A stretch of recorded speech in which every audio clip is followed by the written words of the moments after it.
It's absolutely apptacular. The Subject Cinema Android app. Everything you need to be a rabid Subject Cinema fan. Subject Cinema, 3-Minute Weekend, Tuesday Digidex, and Front Row 5 and 10. All right at your fingertips and available instantly. Plus, email and voicemail links, Facebook and Twitter hookups, Patreon support specials, and more is coming real soon. Don't just listen, app it. The all-in-one Subject Cinema podcast app. Android version available now at Google Play or on PNRNetwork websites. Amazon and iPhone apps coming soon. Don't delay. Download today. Blueberry. This podcast is a member of the Blueberry Network. Blueberry. No E's. That's Blueberry, BLUBRRY.com. Blueberry.com. This podcast is a proud member of the Lamb Podcasting Network. Find the network at largeassmovieblogs.com.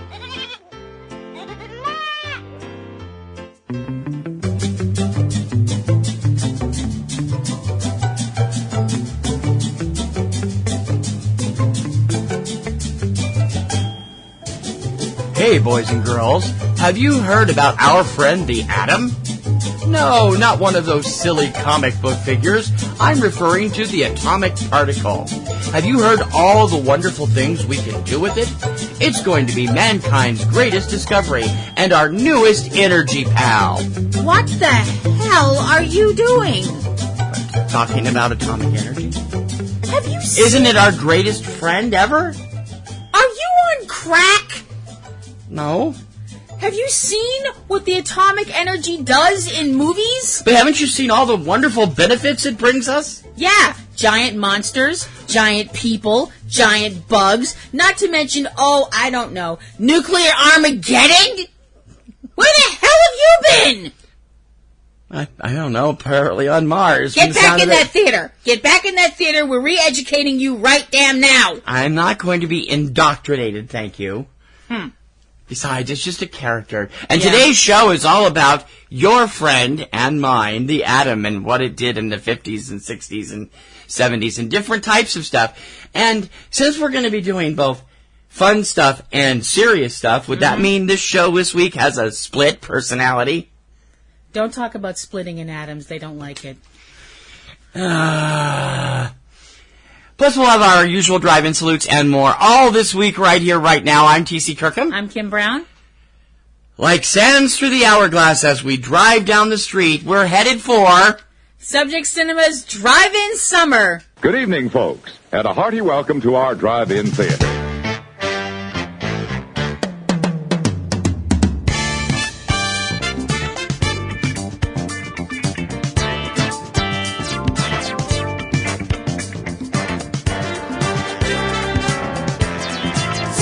Cinema.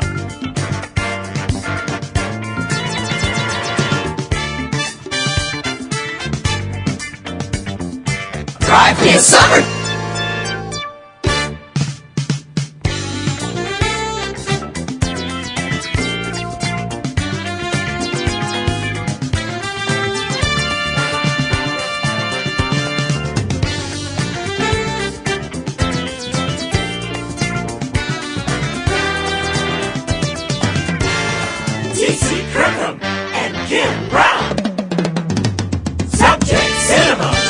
Summer. I'm going to sulk now. Oh, come on. No, yours was funny. Yours was good. I worked for 15 seconds on that. That long? It was a funny joke. Split personality, splitting the atom. No, you step all over it. Sorry. Didn't even get it. Ooh, I'm dying. Sorry. Welcome to Subject Cinema. I'm T.C. Kirkham. I'm Kim Brown. You can just put that on the atomic pile over there. Subject Cinema number 578. Day and date, August 20th, 2017. We're back after an unexpected week off. We had a couple of things that were going on last weekend. Couldn't get to the show. Sorry about that. But we got all kinds of great stuff to make up for it, including our look at nuclear energy in the movies. In the movies. Yeah. A lot of old stuff, a lot of interesting stuff. And we'll even get into some of the stuff that was more terrifying. We're going to have a look at an old documentary that's very similar to a new documentary. And our usual drive-in salutes. Plus a few other off-topic subjects. and a review of Logan Lucky coming Yes. up later in the show. How was your weeks? All right, I guess, the usual Got to make up stuff. for both weeks here. Yeah, the usual stuff. August in New England can be kind of odd because you have two choices in weather: stifling heat or thunderstorms. Sometimes you have stifling heat and thunderstorms. That's fun. Well, the Cape got drenched with 7 inches of rain in like 4 hours yesterday. So yeah. So yeah, and apparently there's some sort of a thing going on Monday. There's some kind of a eclair thing going on up in the sky where the moon is going in front of Uranus or something. Oh, God! Family show! What? That's the name of a planet. What? Uranus, honestly. It's an eclipse, and Pluto. you know farewell what that is. Pluto, never forget. Yes, all these planetary jokes brought to you by Kim's ridiculous sense of humor. Hooray!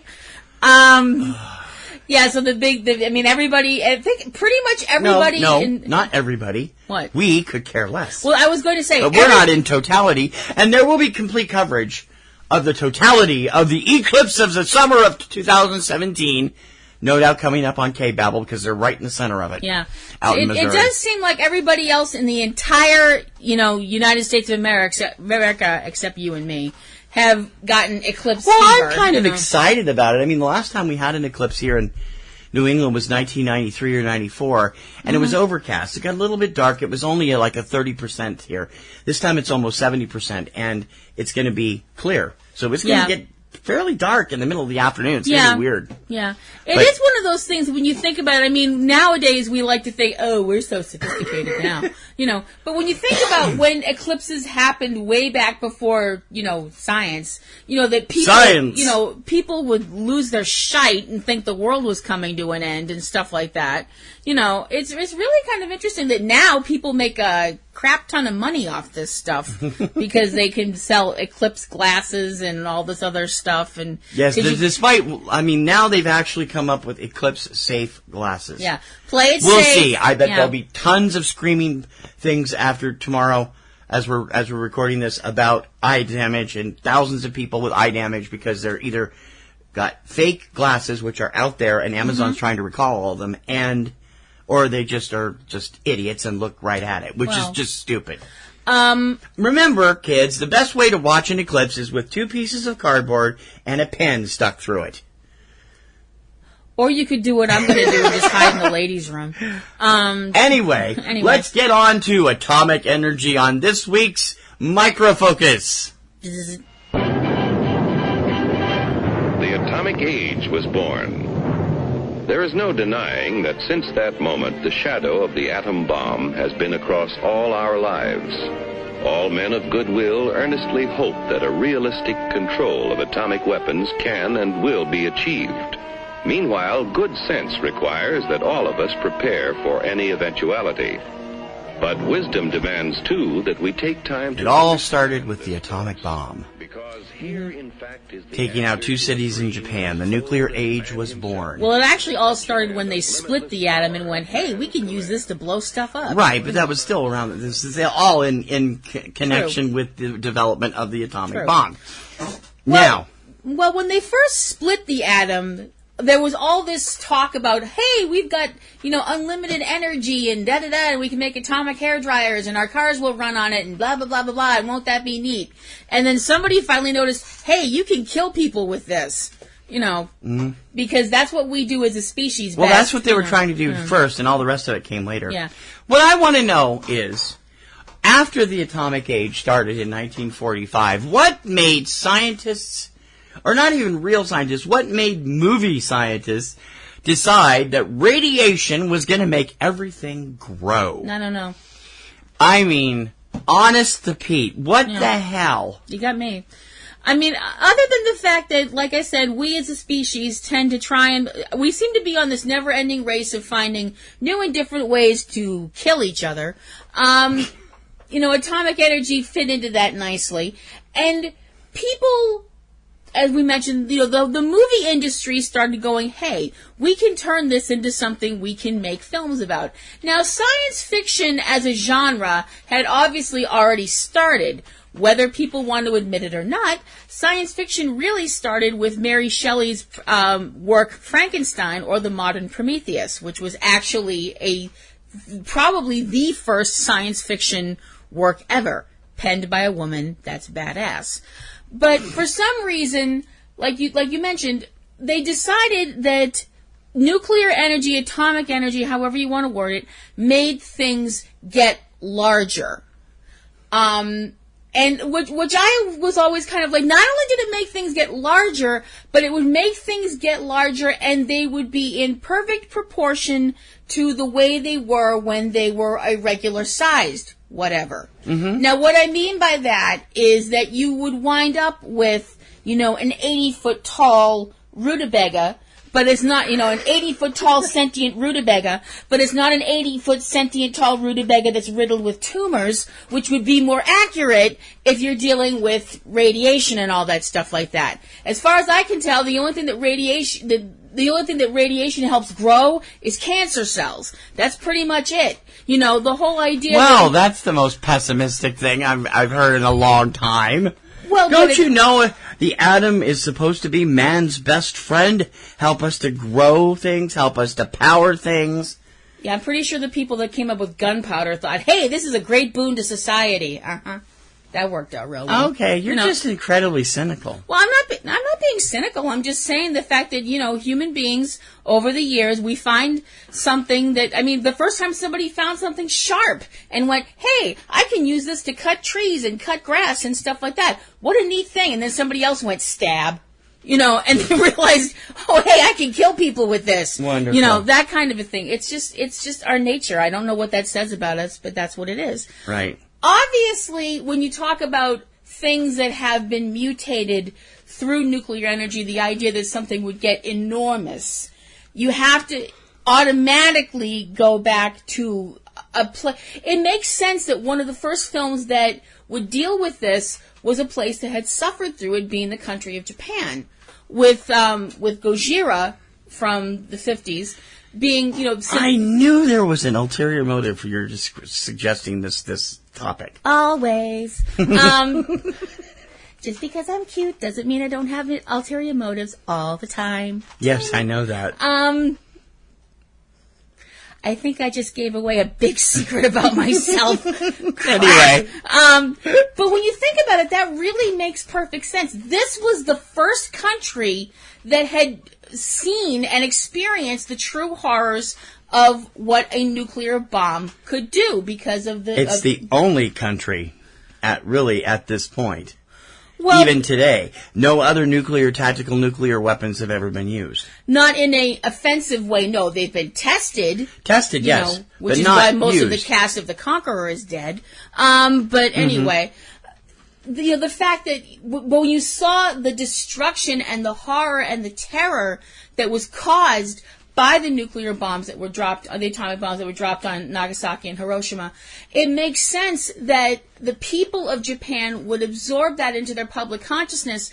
And then when they decided to make, when a film was made like Gojira, you had the whole idea of this embodiment of the rage and the destructive power of nuclear energy brought to literal life on two legs. This is nuclear destruction on two legs. That's one way people can look at Gojira. The other way you can look at Gojira is that he is a fusion of nature's fury combined with man's arrogance, and you put that together, and that's where you get a creature like Gojira, or as he became in America, Godzilla, and it went on from there. Now, that was obviously touched on, again, not as well, in Shin Godzilla, when... Which is the upcoming topic on K-Babble, by the way. So. We've gone into this, we've gone over this. Shin Godzilla is a terrible movie. I'm sorry. It's from last year, and it's just a reboot using Fukushima instead of Hiroshima. Yeah. Terrible is good. I was trying to be kind, but I'm like, no, F that. It's, there is... As a Godzilla film, it's terrible. Yes. It's truly terrible. There is way too much talking. There is way too much, what the hell do you mean that's Godzilla? And the ending sucks. But the whole idea that this is a creature that has been, if not reanimated, then flat out brought to life because of the Fukushima nuclear disaster, and possibly looking at it as... it is kind of an interesting thing when you think of the fact that you could look at it as Godzilla is almost nature's response to something like Fukushima, almost like now this is kind of an odd, comparison, and I will admit that, and I will probably get a weird look from TC, and that's fine, I'm used to it.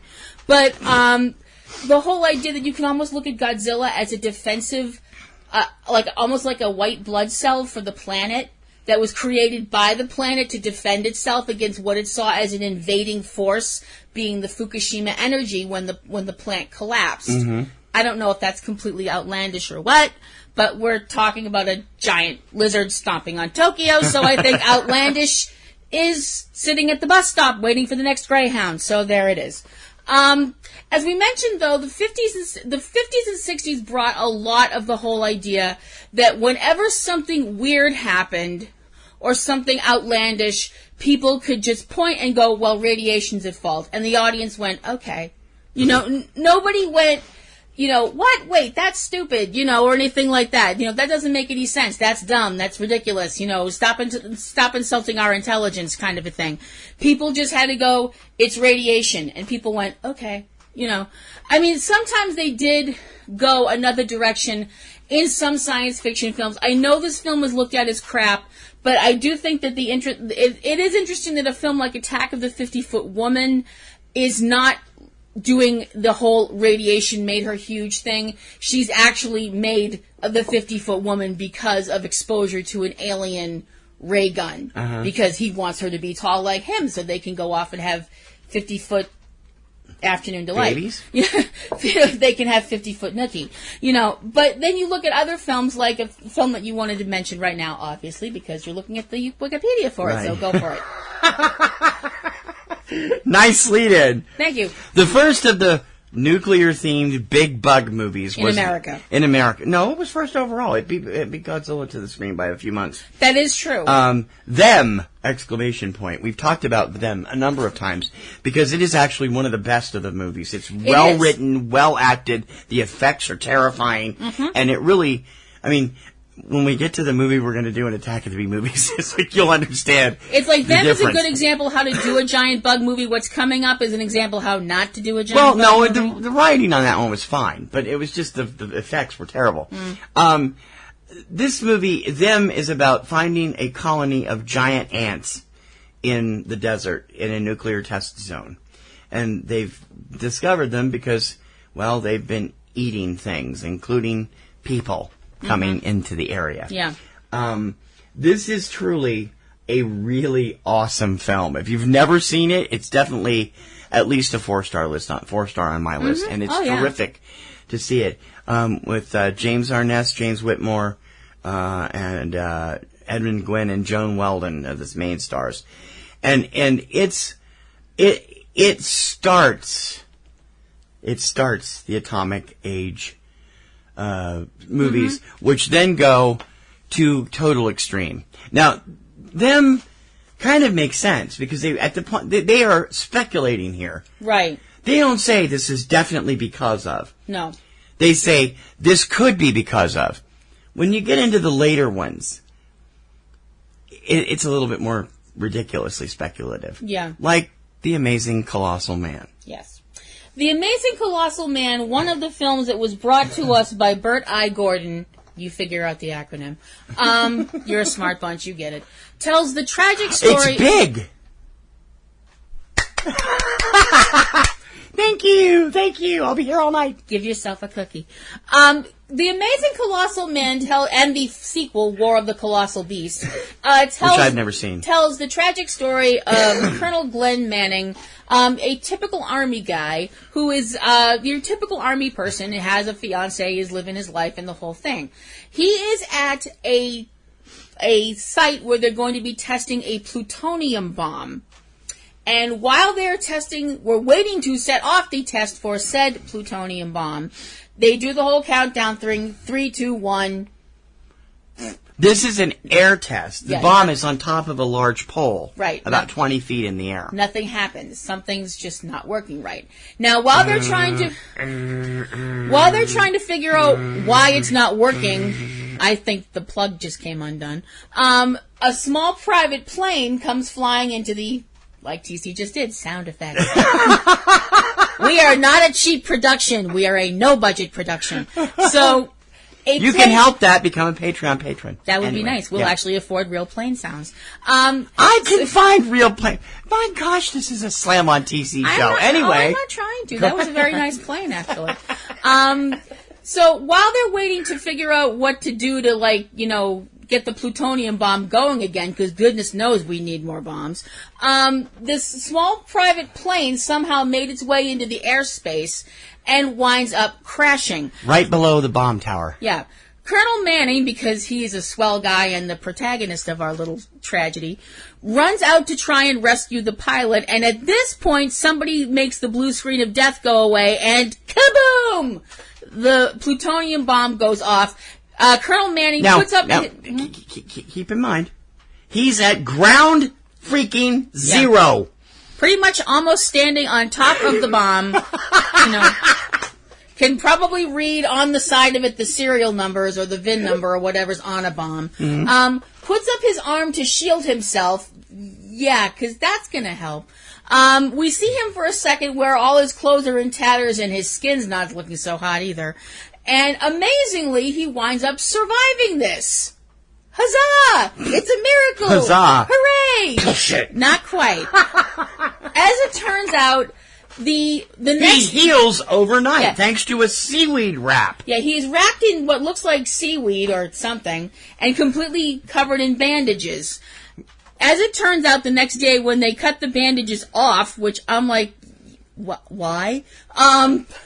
He has completely new skin. There's not a blemish on him. He's as smooth as a baby's behind. Huzzah! Hooray! Except he's lost all his hair. Except his eyebrows, because they couldn't apparently pay the actor enough. So, huzzah, hooray, it's a miracle, light a candle. But, no, that's not what happens, because as it turns out, the plutonium, which destroyed the plane and the pilot, somehow didn't destroy Colonel Manning and gave Or anything else around him. No. Well, there wasn't anything else around. It was all like flat land, wasn't it? It was all... Yeah, but there were other people there witnessing it. Yeah, but they weren't morons and stayed in the shelter thing. Yeah, but that shelter was too... in a plutonium bomb, that shelter was way too close. Well, yeah. It would have went, nothing left. No. Anyway. Yeah, and then the military would have said, nothing to see here, move along, nothing happened. So anyway... As it turns out, fate has a much crueler thing in store for Colonel Manning than death, because he starts to grow. And when I say grow, I mean grow. He starts getting taller and taller and taller and taller at a ridiculous rate. Now, while this would obviously be not a good thing, it's made even worse by the fact that while he is growing like this, he is also losing his marbles. Right. In fact, he's becoming the ho-ho-ho morose white giant. Yeah. In a diaper. What sin could a man commit in a single lifetime to bring this upon himself? Yeah. We use that line a lot because it's just too damn good to not use. Because as it turns out, as it is explained in the one of many sojourns into 5th grade science class we have. Science! I need a soundboard. There are way too many sidetracks into 5th grade science class in this movie. As it turns out, as he's growing, everything is not growing. Everything inside of him is not growing as fast as it needs to. His heart, which is according to the scientists in the movie made up of a single cell... What? You people fail biology forever. His heart is not pumping fast enough to get blood to his brain. Which is why he's losing his marbles. So he's going mad. And it's also going to basically kill him because his blood is not pumping fast enough. He can't. Because reasons. Let's leave it at that. We do see him having chest pains and finding it difficult to breathe. You know, I mean, basically, he's literally going to die of a broken heart. Aww. No, he's going to die of a too small heart. Yeah, his heart's going to crap out on him and just, probably. Ew, that's an image I didn't need. He's going to go and just explode or something. Which leads to a rampage through downtown Las Vegas and a standoff at Hoover Dam. And it's quite interesting. It's not nearly as fun as some of the other stuff, but no, and it did lead, as I mentioned, to a sequel called War of the Colossal Beast, where Glenn Manning, as it turns out, from the header that he took off the Hoover Dam, is somehow still alive, but completely bat guano insane. Half of his face makes Harvey Dent look like a Versace model, and he's, completely gone nuts and is scrounging around in the Mexican countryside for food. Isn't that because they changed actors? They did. Because Glenn Lang, the gentleman who played Glenn in the first movie, either didn't come back, got a better agent, or had something else to do. Right. Like his yard work, or something, and decided not to do this unnecessary sequel. There have been, as we mentioned, there's tons of other films where people just said, okay, well, something's big because of radiation. The giant Gila monster, the beast from 20,000 Fathoms. Every once in a while, though, you did get a film that decided, nope, we're going to do things different. We're going to go the opposite way. An example of that would be from 1957, The Incredible Shrinking Man. Was that radiation too? Well, they really weren't sure. The Incredible Shrinking Man, which is actually, I think, is a really good film. It was actually, critics liked that a lot. Is the story of, it's actually based on a novel by Richard Matheson called The Shrinking Man. It tells the story of Robert Scott Carey, who goes by Scott, who is just this guy living his life, who is on a vacation with his wife, and they're on a boat off the coast of California. And they wind up passing through this mist, which has these kind of weird twinkly lights in it. And his wife is on the, inside the boat. He's actually standing on the front of the boat. Right. I don't know what they call the front of the boat. Mm-hmm. The not back of the boat. The stem. That part, yeah. The whole, I'm king of the world part, that part. So they go through this cloud, and Scott goes through a physical transformation. About 6 months later, he notices that his clothes aren't fitting him as well, that they're getting too large. And he is getting smaller. He's literally getting smaller and smaller and smaller and smaller and smaller. By the end of the film, he's small enough that he actually has to live in a dollhouse to be safe. The family cat is a threat the size of the T-Rex in Jurassic Park for regular people.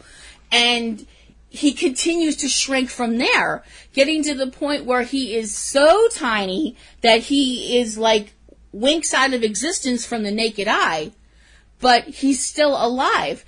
But he doesn't he's not completely despairing about this, surprisingly enough. He has this line in the film, at the end of the film, his line is something to the effect of, "To God, there is no zero. I still exist." Mm-hmm. Now, I know that some people might be like, wow, that's so depressing. But I'm like, no, I don't find that depressing at all. I think that's really beautiful and kind of poignant myself, for what it's worth.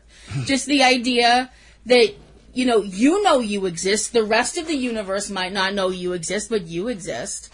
And I think that's something, I think that's actually really special for a film. A lot of people tend to sniff at these sort of films and look at them as, just B-movie drive-in stuff. But I think that actually has a really powerful message myself. Yeah. Now, obviously, when we're talking about films about nuclear power and stuff like that, we're having fun talking about the silly things. And my remark earlier on about, Attack of the 50-Foot Rutabaga kind of thing.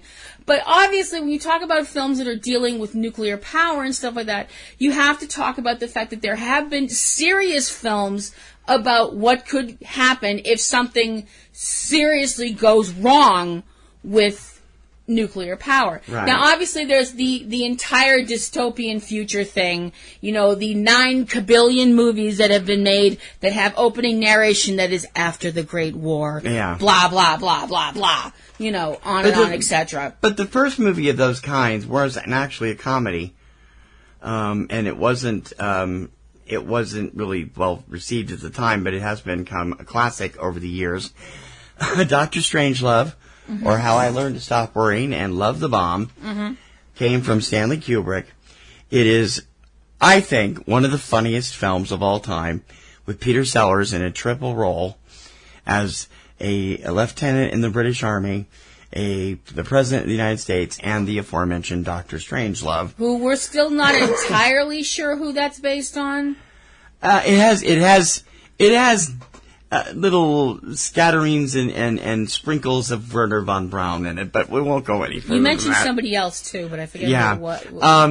And it's a parody of it's black comedy. It's got a whole huge It's cold black list comedy. of comedy. It's a Cold War comedy, of course. You said, George C. Scott, Slim Pickens, whole bunch of people, and then also back in that time there was Failsafe, which is based on the novel of the same name, and focuses on nuclear bomber crew and nuclear tensions. It was remade on live television in 2000 by CBS. I did not see it. I would have liked to have seen it. Yeah. And then as the 60s went on, you got into a little bit of fun and a little bit of seriousness, and continued to morph into the 70s. I think the one film from the 70s that would definitely, if you asked for a seminal film from each generation about, or each decade, I should say, about nuclear war or nuclear weapons and stuff, what would you say was the most seminal one from the 70s? 1970s was 1979's The China Syndrome. The China Syndrome came out at a time when America was freaking out. And this is one of those grand coincidences hitting theaters just weeks after the accident at 3 Mile Island, Pennsylvania. If you believe in coincidences, not all of us do. Yeah. It is one of the most terrifying films ever. I mean, it really is. And you watch it, Jane Fonda, Jack Lemmon, some great Oscar-nominated performances. Really a terrific film. If you've never seen it, it's definitely worth seeing. And, I mean, I was so into it. I was yelling at the TV, and my mother was like, "What are you doing? Stop that. It's just a television." Yeah, but that's the thing. That's the thing about a good film is people talk about cable, so. People talk about a good film being something that makes you laugh or cry, and I'm like, well, yeah, that's true too. But if a film makes you angry, if it's a fictional film and it stirs you up that much, then that's just as good as a film that makes you laugh or cry or piss yourself. Right.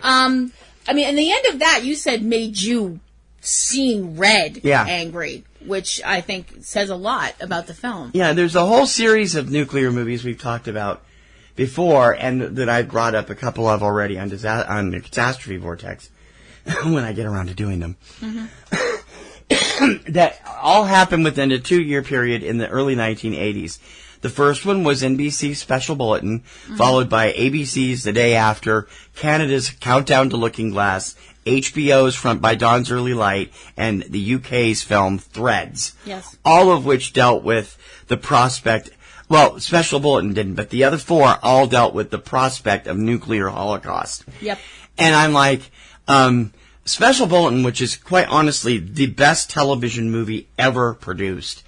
It is taut, it is terrifying. It is done as a straight newscast on RBS Network News with Ed Flanders, Catherine Walker, Lane Smith is in it. A lot of good people are in it, and it is about a hostage situation in Charleston, South Carolina, where terrorists have threatened to explode a nuclear bomb if the Charleston Navy Yards doesn't disarm all of their nuclear weapons. Yeah.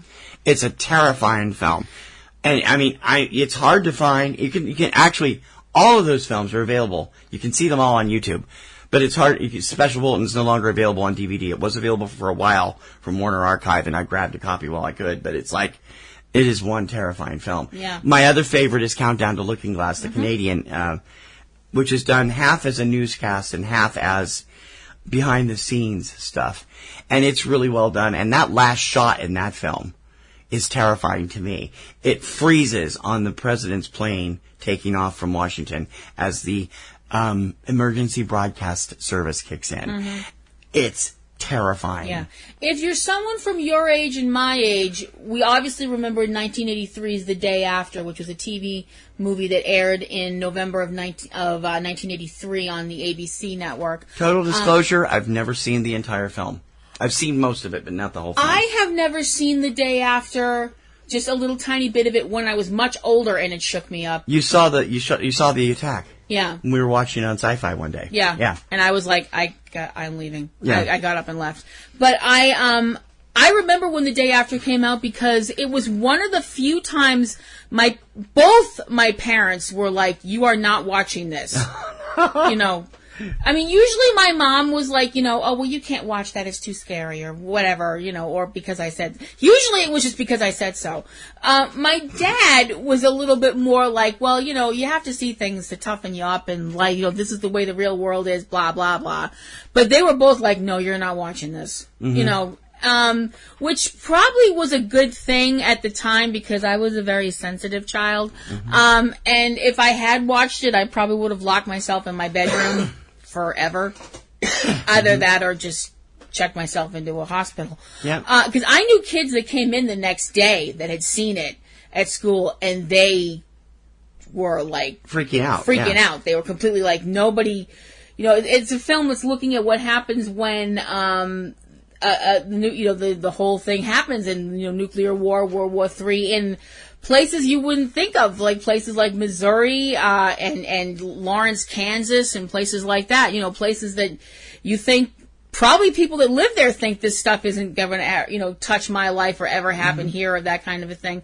The cast included people like Jason Robards, John Lithgow, Jo Beth Williams, Steve Guttenberg, you know, and it caused a lot of discussion, which, I mean, is a good thing, really, because, you know, discussion is always a good thing. Panic, I'm not sure is such a good thing, but, you know, discussion is always a good thing. But like I said, I mean, I remember, like I said, kids at school, like, kids came into school looking like ash, like their faces were just white as milk, you know. It's the kind of movie that traumatizes you. Oh, yeah. You can't deny that. All of those are. Absolutely. Some films that are, you know, nuclear based are obviously stuff that were based on things that really happened, like the Missiles of October, films like that dealing with the Cuban Missile Crisis. There's tons of stuff out there. There's 13 days. Yeah. Even X-Men First Class deals with it in certain in certain ways. And there's been more recent crazy stuff. Well, obviously the whole idea of terrorists seizing a nuke and going crazy, that's been a ton of spy movies and action movies and stuff like that recently. And there's also the natural disaster atomic thing, like ABC's ridiculous Atomic Twister, where a tornado was suddenly filled with radiation because it hit an atomic nuclear plant, caused an accident. There's also a nuclear plant thing in 10.5, the second one, 10.5 Apocalypse. And it's like, really? Come on, get serious here. Yeah. I'm assuming the next Sharknado movie will be like, you know, Sharknado irradiated sharks from, you know... Don't give them any more ideas, zombie radioactive sharks from hell or something like that. There are a ton of nuclear-themed films out there. They range from comedies, documentaries, dramas, thrillers, action movies, a lot of them. But in my heart, the best are the 50s radiation movies, because everybody thinks radiation is going to help solve the world. And we're going to talk about one of those scientists and his efforts and what really happened on a postcard from Chicago when we return. Subject Cinema will be right back. Look out for more Drive-In Summer. Subject Cinema Drive-In Summer. Want to know what new films are coming out this weekend? Hi, I'm T.C. Kirkham of Subject Cinema, inviting you to check out 3 Minute Weekend, our weekly roundup of all the new films hitting U.S. theaters each weekend. We've got the 411 on all the new blockbusters, indies, and video on-demand choices for you each week. 3-Minute Weekend, every Friday morning from Subject Cinema and eCinema1.com, a PNRNetworks podcast powered by Libsyn. Subscribe on iTunes or your favorite podcast service.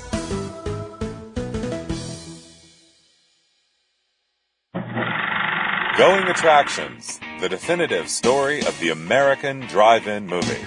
A new documentary available now on DVD. The collector's edition is loaded with special features. You can get Going Attractions in your snack bar now. Subscribe to Subject Cinema and all the PNR Network shows on YouTube. All our fantastic audio podcasts, as well as fun exclusive video projects, all in one convenient place. Come on over and join in the fun, and don't forget to click the bell for notifications when new stuff is added. YouTube.com/popcorn, the letter N, roses.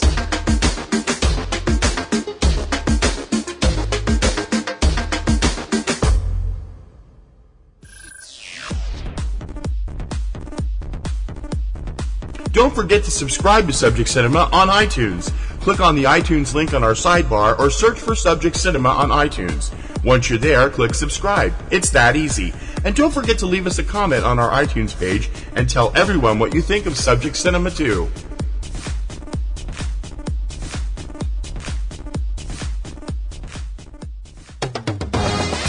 Subject Cinema!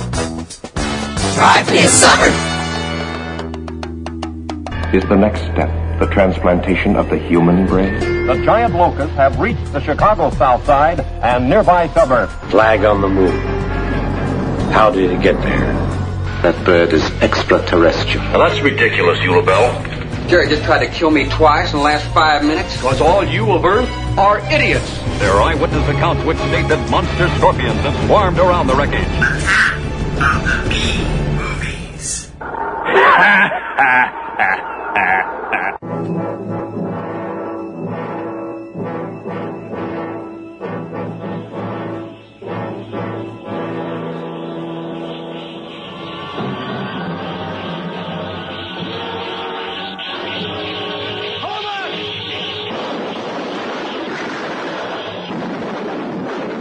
We may be witnessing the beginning of an era that will mean the complete annihilation of man.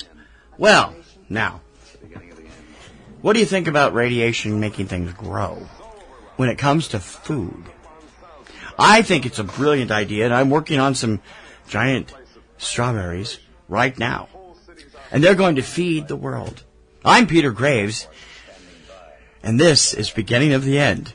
Let me get back to you on that. No. For those of us who would look at this idea and go, what kind of an idiot would think this is a what great sin idea? could a man commit? Oh, wrong movie. Wrong sorry. movie. Well, apparently Peter Graves is that kind of an idiot, or at least his character, Dr. Ed Wainwright, is in 1957's Beginning of the End. Dun, dun, dun! Directed by, guess who? Bert I. Gordon. You win a prize. Yep. Another example of the radiation makes stuff huge genre, which apparently in the 50s was not going to go away anytime soon. Shall I explain? Go ahead. Oh, I think I will.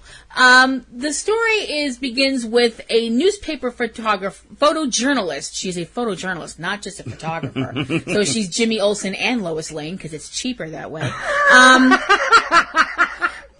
Lady by the name of Audrey Ames, because that name just screams 50s, 50s, okay. lady on the go. Anyway. Who finds out about a small town in Illinois called Ludlow, which is not there anymore. Well, the town is there, what's left of it, but all of the people, all 150 of them, that qualifies as a town? Really? Okay. Sorry, what? There are towns with less than 100 people in them. Okay, fine, Okay? sorry. Jeez. Sorry. I know, I lived in 2 of them. Every single solitary man, woman, and child in this town is up and gone. And the military has come in because everybody assumes that they are dead.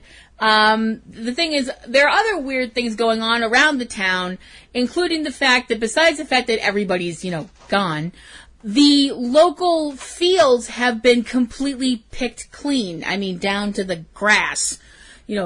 As though something or somethings large came through and just decimated the whole area.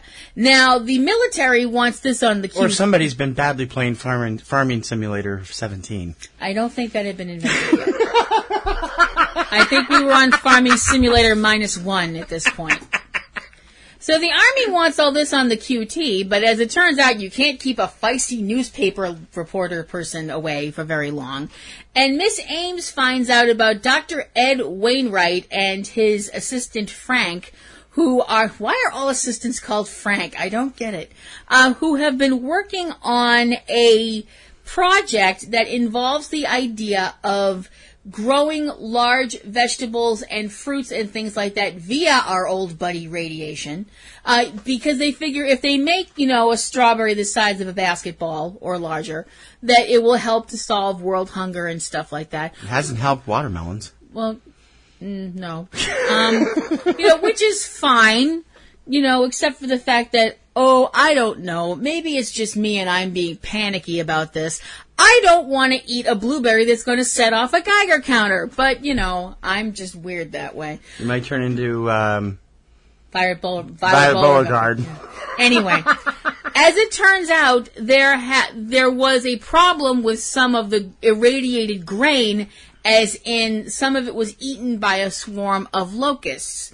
And because because the locusts ate the grain, the locusts are now the size of your average one locust, which is another Each locust, which is what you call what are known as short-horned grasshoppers. When they all swarm together, they're referred to as locusts, which I always thought they were different animals, but what do I know? Mm-hmm.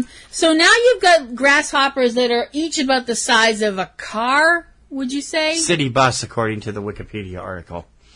So I don't think they look that long, but... I don't think they look that long either. Whatever. But, it's close. And, the whole thing about locusts, we've all heard about the whole swarm of locusts, even if you haven't read the Bible. The whole thing about locusts being, basically the definition of the phrase, om nom nom. So now locusts have figured out that, hey, these pink things are a lot better to eat than wheat. Screw that. We're going to eat them from now on. So the military gets called in and actually believes the scientists for a change, because they kind of have to, because they run into a whole swarm of these things and a whole bunch of people get eaten. It all culminates in a battle in Chicago where we see the locusts climbing up postcards, buildings, crashing windows, snatching ladies out of bathtubs, because that's the only way you could show naked flesh in movies in the 50s, and causing general mayhem and panic. Now, the doctor who feels guilty about this, somewhat guilty, Dude, you should be standing up in front of the Hague. Well, it wasn't his fault. And, of course, Frank got killed. Yeah. Frank, who was hearing impaired and could not hear the sound of the giant grasshopper creeping up behind him, because it really wasn't creeping up behind him, because he's like, F you, I'm a giant grasshopper, I don't have to creep anywhere. But he couldn't hear it, and he had to turn around and was just going, yeah, because he was mute as well. He was hearing impaired and couldn't speak. So anyway, holed up in buildings in Chicago that are not crawling with grasshoppers, Dr. Wainwright comes to the conclusion that what they should do to get rid of the grasshoppers is drown them in Lake Michigan. Right. Well. Okay, okay, fine. So they come up with this idea where they're going to broadcast a sound of a female grasshopper being all like, I'm in the mood for love. And they're going to apparently assume that all these grasshoppers are male and all on the make. So, and they're going to have a boat go out there in the lake and broadcast this noise. And the grasshoppers will follow and they will subsequently drown. Amazingly enough, this works. Shockingly enough, this plan actually works and they, considering the military's other observation was the other plan B was nuke Chicago. If the first plan doesn't work, plan B is make Chicago uninhabitable for hundreds of years. Right. What? With Peter Graves as Dr. Ed Wainwright, Peggy Castle as Audrey Ames, photojournalist, Morris Ankrum, hey, there's an old favorite, as General John Hanson, Van Wen as Frank, Thomas Brown Henry appearing as Thomas V. Henry, as Colonel Sturgeon. Richard Benedict as Corporal Corporal Matthias, and James C.A. as Captain James Barton. Yep. The effects on this film are bad, but it's one of my favorite films of this type because it is just so funny. It's unintentionally funny. And Peter Graves gives his usual, Mr. upstanding, square-jawed American hero type. Yeah. And it's a scream. It really is. It is one of your better giant bug on the rampage movies. It's certainly better than... No, it's not one of your better ones. It's just one of your more entertaining It's more ones. entertaining, yeah. Considering, obviously you look at a really good giant bug film like Them, which is great. Yeah. Tarantula, which I also like, which is not one of the ones where the giant bug is a giant bug, and it's actually not a giant bug, it's a giant spider. Where it's a giant spider because of an experiment and not radiation, which makes slightly more sense. Yeah. But when you look at other things that would come along, you have films like Earth versus the Spider, which is direct and not entertaining. That's another Burt I. Gordon, is it not? Pretty sure. The Giant Gila Monster, which is one of the worst acted, most boring films ever. Yeah. And other films like that. At least this one is entertaining. I've seen both the versions of this film, the regular one and the one that was on Mystery Science Theater 3000 back in the Joel days, right? No, I think that's a Mike. Was it a Mike? I think so. And it is a riot just to watch it. And I remember when AMC used to run movies, breakless movies, and they would do Monster Vision every October, and this was always part of it, and it's always fun to watch. It is really badly written. There's a lot of bad effects, like the grasshoppers climbing the Biltmore building in Chicago or climbing up a postcard. Mm-hmm. The giant grasshoppers walking down the street are very badly superimposed. There's stock footage of Ludlow, which we believe, we read from a source a few years ago but cannot confirm anymore, is actually stock footage of the huge tornado that devastated Worcester, Massachusetts in 1955. And, it's like, okay. Unfortunately, we haven't been able to confirm that because neither of us can find it. Yeah, so I had actually read it online somewhere a few years ago, and I'm like, yeah, it fits. The time frame's right. Yeah, it does. So it's like, okay. Yeah. It is a goofy film. And the fact that they ran into some problems with the film that I think someone maybe should have checked that before they actually decided, hey, what a great idea for a film. Well, this is Burt I. Gordon we're talking about. Yeah, here. I know. But it's just a simple fact of you might have wanted to use, because there's obviously in many scenes they're using actual grasshoppers. Nobody went out of their way to build a giant grasshopper prop. Right, like they did for the Deadly Mantis. Right. Yeah. Another one of the superior films of the side. Yeah, although they did use a mantis in at least one scene in that movie. Mm-hmm. When it's climbing up the Washington Monument. Yeah. I'm pretty sure that's an actual mantis in the long shots. Yeah, anyway, going back to, that was one. Yeah. Going back to beginning of the end, you had multiple grasshoppers. When they started the film, shooting the film, they had at least 200 grasshoppers. Now, here's a fact for all of you who don't know this. Grasshoppers apparently turn cannibalistic when they're not fed enough, or they're bored, or whatever. Somebody's wearing the same scarf as you. I don't know. By the end of the or having alpha male issues. By the end of the film, they have about a dozen because the grasshoppers had eaten each other. Nice.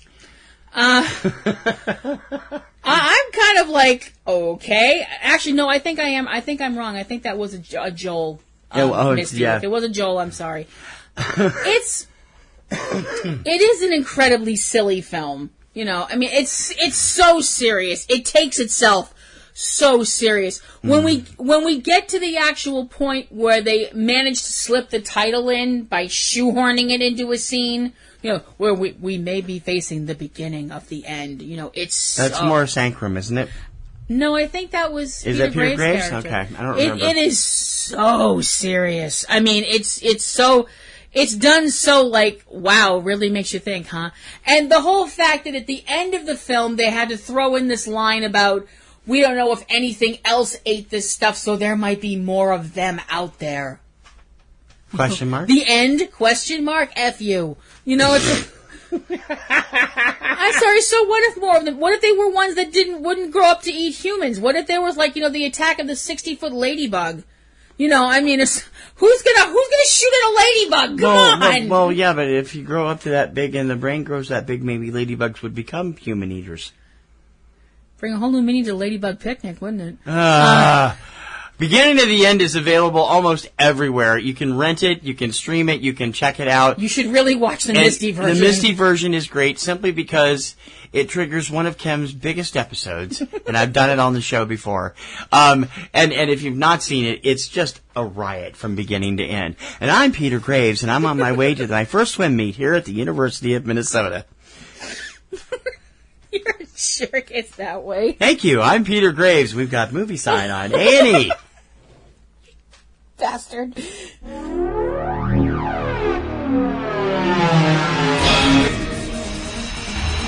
Subject Cinema's Drive-In Summer Salutes are co-presented by driveins.com, your one-stop source for all information on drive-ins around the U.S. and around the world.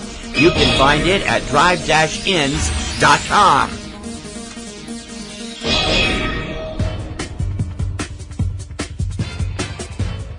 Subject Cinema's Drive-In Summer Salute this week is going north of the border. Yay! To the BOONIES Drive-In Theater in Tilbury, Ontario, in the municipality of Lakeshore. They did not write to us. I was just looking around for some other cool drive-ins to do and came across this drive-in, and it truly is out in the boonies. They are located centrally in Tilbury, right between Windsor and Chatham, in the province of Ontario, directly south of the 401. They're running films 6 days a week, Tuesday through Sunday. They are closed on Monday, and I think that's an interesting thing. I've never heard of that with an American drive-in. They are specializing in family-oriented stuff. This summer they've had a lot of family stuff on. Right now they're showing, they do have some horror films too, but they're showing, this week they've got The Nut Job 2 and Logan Lucky. Boy, is that a double bill. Yeah. Not sure from where, but it is a double bill. Yeah. But seriously, they have been out here for years in one of the oldest cinemas of its type in Canada. And there are not very many drive-in theaters left in the entire country of Canada. There's only something like 20 left in the entire country, which is equivalent to us losing all of ours, too. Yeah. But the Boonies have been hard-working, and I just love that name, the Boonies. I guess the truth in advertising people struck up in Canada, I guess. It is a great name, though. It sounds like a perfect thing if you live in that area and you're like, hey, want to go to the Boonies and catch a flick, or something like that. That sounds fantastic. Yeah, they have standard drive-in fare for their concession stand, including all the usual snacks, candy bars, ice cream, Mr. Freezes, which are the equivalent of a slushie beer. And hamburgers, hot dogs, sausage, chili dogs, poutine, of course, it's Canada. And all kinds of great stuff. Unfortunately, I did not hear back from them in time to get information on the staffing or anything like that. But I think if I was in Ontario and wanted to go to a drive-in, I'd go here. Definitely. And we haven't had any from outside America yet, and it was about time we did it. They do accept credit and debit at the concession stand only. It's cash only to get in when you're there for the film, and they do have an ATM on site if you need money for the concession stand. That's great. So, saluting the Boonies Drive-In Theater at 4625 Richardson Side Road in Tilbury, Ontario, the municipality of Lakeshore. You guys are this week's Subject Cinema Drive-In Salute. Salute! The best movies! Subject Cinema! Want to know what top titles from film and TV are hitting home video this week? Hi, I'm TC Kirkham of Subject Cinema, inviting you to check out Tuesday Digidex. our weekly roundup of all the new home video releases in the U.S. each week. Whether it's DVD, Blu-ray, or streaming you're looking for, we've got it covered. Tuesday Digidex, every Tuesday morning, from Subject Cinema at ecinema1.com, a PNR Networks podcast powered by Libsyn. Subscribe on iTunes or your favorite podcast service. Na na na na na na na na na na na na na Pee-wee. Holy rusted metal! It's Aunt B too. Hi, I'm Aunt B. Join myself and Pee-wee every week as we cover comic books, comic stuff that's happening on TV, comics in the movies. And we'll be doing it all in our tightest tights and our capiest capes in our secret lair. Comic Grotto, where two guys light up the bat signal. www.comicgrotto.com. PNR Network shows depend on our listeners. It's you that makes us who we are. Help us bring you all the best we can. Become a Patreon patron. Donations start at just $2 a month, and the more patrons we can get, the more we'll be able to offer. You can get great perks, plus exclusive blogs and podcasts available only for being a patron as well. It's absolutely fantastic. So please, become a Patreon patron today. We need you. Patreon.com/PNR Networks. Subject Cinema. Drive me a summer.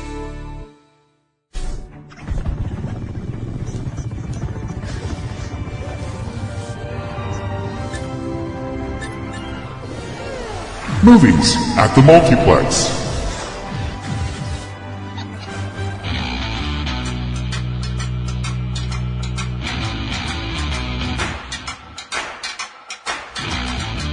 Jimmy, I'm just gonna say it.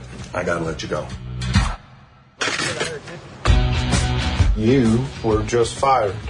I was let go for liability reasons involving insurance. The one-armed bartender. You need to show a little respect. Charlotte Motor Speedway.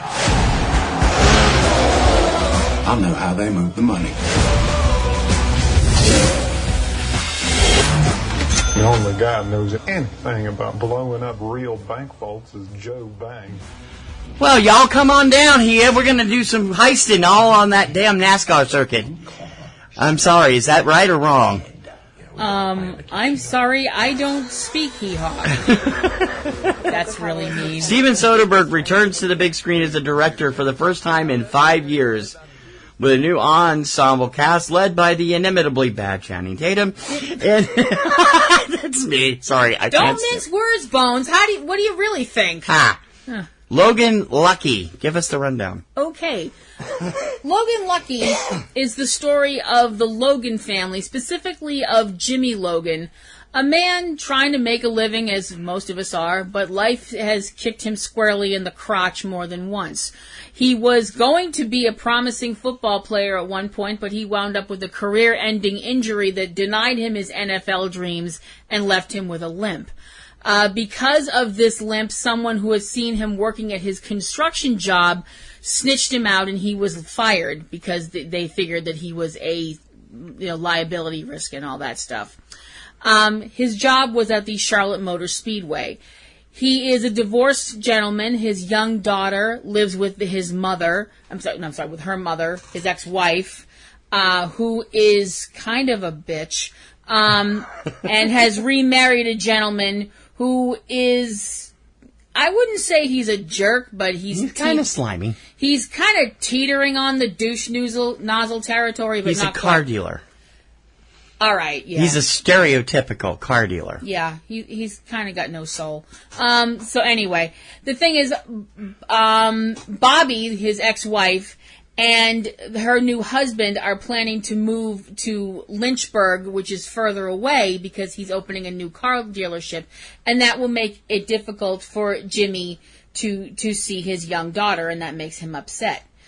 Jimmy winds up going to visit his brother Clyde, who works at a bar, as a bartender. A bar called Duct Tape. Yeah. Clyde is a former soldier, a veteran of the Iraq War, who wound up losing his left arm. Nope, just his hand. He lost part of his left arm, and because of that needs to use a prosthetic hand. Basically, it all boils down to the fact that Jimmy Logan has had it with the way his life is going and wants to do something about it, and that involves thievery. It involves stealing from the Charlotte Motor Speedway because he knows how the money is brought in and out of the building through this series of pneumatic tubes. Those things you see at the drive-thru at the bank, the little thing where you stick the money in, it goes up the thing and the little tube thing. Picture that, only stretched out and on steroids, and you've got what apparently goes on at the Charlotte Motor Speedway. Now, in order for this crime to occur, which Clyde is very hesitant about getting involved in because of something he calls the Logan family curse, and I think he might be onto something with that. They also involve their younger sister Mellie, and they need to involve another family, specifically the Bang clan. Specifically, brothers Joe Bang, Sam Bang, and Fish, please, dear Lord, don't let that be his real first name, Bang. My God, what a long name that is. Okay, I might have done a little editorializing in there anyway. Joe Bang is a demolition expert, as much as you're going to get in this kind of a movie. There is one teensy little problem with this. Mm-hmm. At the point of the plot line, Joe Bang is, and I quote, incarcerated. Yep. he is currently staying at the government's pleasure in a local lockup. Actually, it is prison. It's not a jail. It's prison. So basically, the idea is to break Joe out of jail, have him go with the Logan brothers to blow up part of the wall, part of the area to get the money, steal the money, and then get Joe and now Clyde, who has been arrested for the point of getting Joe broken out of jail, getting Joe and Clyde back into jail after the robbery, and hopefully nobody gets, caught and or killed. Is that my cue? Oh, Lord, please give the cast list, please. Just get it done. With Channing Tatum as Jimmy Logan, Adam Driver as Clyde Logan, Seth MacFarlane getting third bill for a 2-minute part as Max Chilblain. Yeah, right. Riley Keough as Mellie. Katie Holmes as Bobby Joe. Catherine Waterston as Sylvia Harris. Dwight Yoakam as Warden Bird. Sebastian Stan, again in a pretty much 2-minute role, as Dayton White. Brian Gleason as Sam Bang. Jack Quaid as Fish Bang. Hilary Swank as Agent Sarah Grayson. Macon Blair as Agent Brad Noonian. And introducing Daniel Craig as Joe Bang. Mm-hmm. Plus David Denham as Moody Chapman. What'd you think? Let me put it this way. This was your idea. It was. It's your dishwashing liquid. You soak in it. I deserve that. Oh, do I deserve that for this? Every once in a while, usually we decide, TC and I make it a unilateral decision. We're going to go see a movie. And it's usually something, we both want to go see. Every once in a while. We both wanted to see this. Yeah, but I was the one that was like, oh boy, this looks like it's going to be so funny, and oh my gosh, I can't wait to see it, and all that stuff You're like right. that. I can't wait to see Daniel Craig do comedy. I'm still kind of waiting. No, that's mean. That's not fair. I shouldn't say that. Because I actually thought he was pretty funny. Jarring, but funny. I'm used to Daniel Craig from the movies and my fantasies as, 007 James Bond, super suave, secret agent, the whole thing. Yeah, but you've seen him in other things too. Girl and Dragon Tattoo. You saw Cowboys and Aliens at the theater. You poor thing. Yeah. So. The things I will do for my libido. Seeing him in this film as a multi-tattooed, bleach blonde, southern twang waving convict, I can cross that off my bucket list, I guess. Wow. I am really sorry. This is apparently going to be my Shanghai Noon for 2017. No. If it's not, it's real close. This was nope. I just nope. That's my one word for this movie. Nope. Although I do have another word. Meh. I knew you were going to do that. I just... Oh, gosh. Why? Why? Well, it's too long. I thought it was way too long. There is Let's be honest, a half hour would have been way too long. Ugh. There is one very sweet scene, and that's about it. The little girl that plays his daughter Sadie, her name is Farrah Mackenzie. Oh, yeah, she's not on this main cast list, sorry. And she is just this adorable little cutie pie. She's so sweet. And she's very nice and a very good little actress. I really liked her. I think she acted rings around most of her adult, cast members. Katie Holmes, just once, could you not play a character that I want to punch in the face? Just once. The character, not Miss Holmes. Miss Holmes is fine, yes. I'm sure she's a lovely person, but after the first sentence out of her character's mouth, I was like, well, I hate you, There's one very sweet scene, and that's about it. You have to wait almost till the end of the movie. The end of the movie had me going, what? And there's flashback stuff. Yeah, and it's just, I feel like the cast is wasted. I don't have this to the bone hatred that you have of Channing Tatum, which I still don't understand. He has his moments. Haywire was a great film. Yeah. Another Soderbergh film. Mm-hmm. If I was from the South, I think I would be really offended by this film. Oh, I think they'd be wicked offended by the stereotypes in this film. I'm not from the South, and I was offended by the stereotypes in this film. No. I mean, no. Nope. Like I said, there's one scene that actually bumped this up a half a grade for me because I'm a softie and have a mushy center like a marshmallow. Yeah. And the scene actually almost made me cry. Yeah. But going to all the way to the end, almost the end of the movie for that isn't worth it. What about you? Steven Soderbergh has spent his last 5 years working on television, most notably the drama series The Nick, and a few other things. Mm-hmm. His last film was another film with Channing Tatum. Was that not what's the stripper film? Magic Mike. Magic Mike.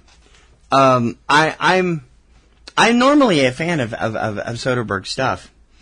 This movie is so blatantly bad and so blatantly offensive with the stereotypes within. I'm surprised their marketing campaign for this film targeted NASCAR. Mm-hmm. If they honestly believe that people are going to go to see this film and not be offended by the characters, now, I mean, I'm not saying that some of these characterizations may not be inaccurate. No. There might be some people that say, hey, that's just like me. But there might be... and if you're happy about that, great for you, but I don't think I'd be happy about it. And it's just like, what the hell? Number one, it's being marketed as a comedy. It's not comedy. There's maybe 2 chuckles in the entire film. Number 2, the plot line is such that it's very much like Soderbergh's Ocean's films. Yeah. But it's kind of like a hillbilly version. Yeah, it's the Ocean's film if you took away the wardrobe, the charismatic cast, and the brains. And the technology. And the brains. Mm. I will grant you this. There were some really, really good performances in this film. Daniel Craig steals the entire film. He's terrific in this film. Mm. Adam Driver's wonderfully deadpan and droll, bitter younger brother, Clyde, is very funny in places. Chuckle funny, not laugh out loud funny. It is much better than seeing him being a whiny emo bitch with a lightsaber. Well, it's like... I don't know. That seems a bit much. For what little time she has on screen, Hilary Swank is almost an automaton here, and it's supposed to be, and it's funny. The scene stealer of all of them, though, is probably Jack Quaid, who plays Fish Bang, the younger of the youngest of the Bang brothers. Yeah. Long hair, kind of spacey, reminds you of a surfer dude. He's funny. Misspelled tattoo. Yeah. Thought we didn't catch that, did you, Stephen? Not tattoo. Was it tattoo? Yeah, the word dangerous on his arm. Oh, yeah. Is misspelled. I thought you said he misspelled the word tattoo. No. Sorry. The word dangerous on his arm tattoo is misspelled. I'm like, oh my gosh, this is the computer expert. Are you kidding me? Everything else about this movie is utter crap from beginning to end. Seth MacFarlane, why is he even in this film?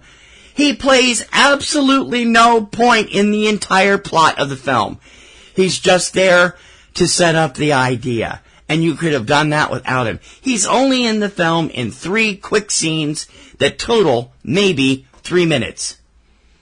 4 minutes, tops, on screen. 1 in the beginning, 1 in the middle, 1 near the very end. That's it. And he's using this ridiculously bad British accent.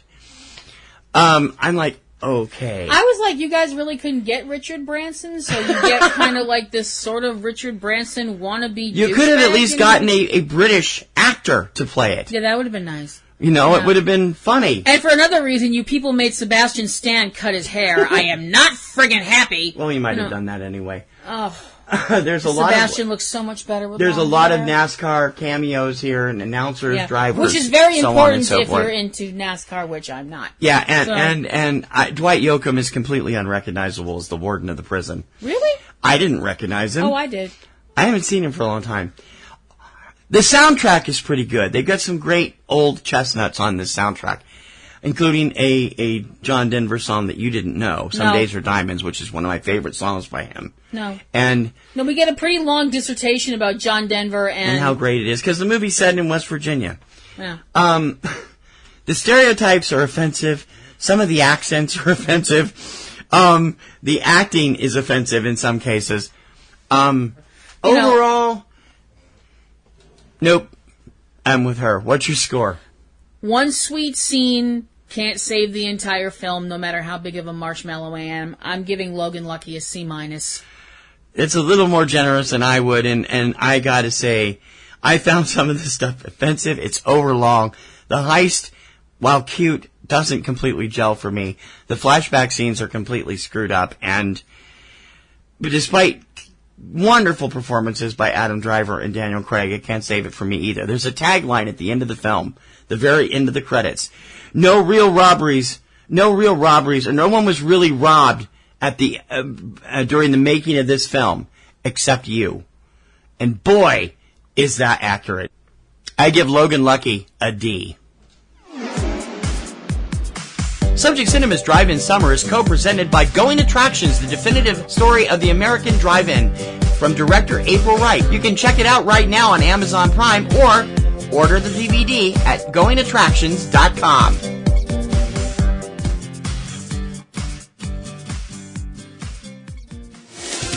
Subject Cinema.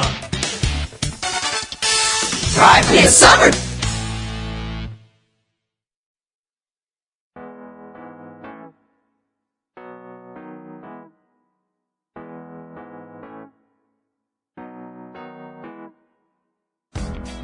eCinema One is your choice for great info and commentary about the world of film and entertainment. Daily trailer postings, the latest news and film reviews, commentary about the state of the industry, the weekly Subject Cinema and 3-Minute Weekend podcast, and so much more you won't believe it. New material is being posted daily, so join us each day and see what you're missing out on. Once you visit, you will always be back for more. eCinema One from PNRNetworks, eCinema1.com.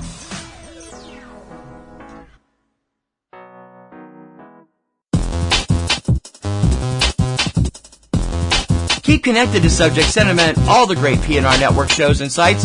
Hook up with us on Facebook. Facebook.com/Popcorn and Roses. That's popcorn, the letter N, roses.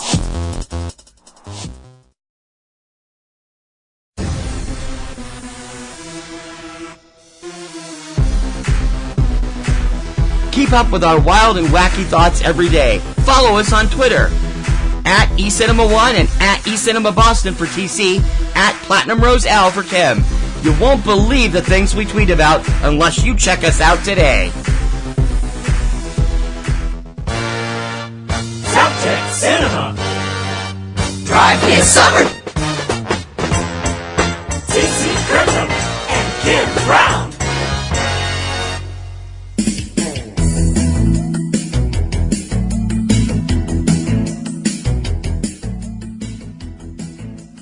We're covering all the new films handled on the 11th season revival of Mystery Science Theater 3000. It's the 13 report and the final 13 report for its first season back on the air as they tackle the Edgar Rice Burroughs movie At the Earth's Core. For those of you who get the Danger Mouse reference, give yourself a cookie or a biscuit if you're in England. And congratulations, just like us, you're old.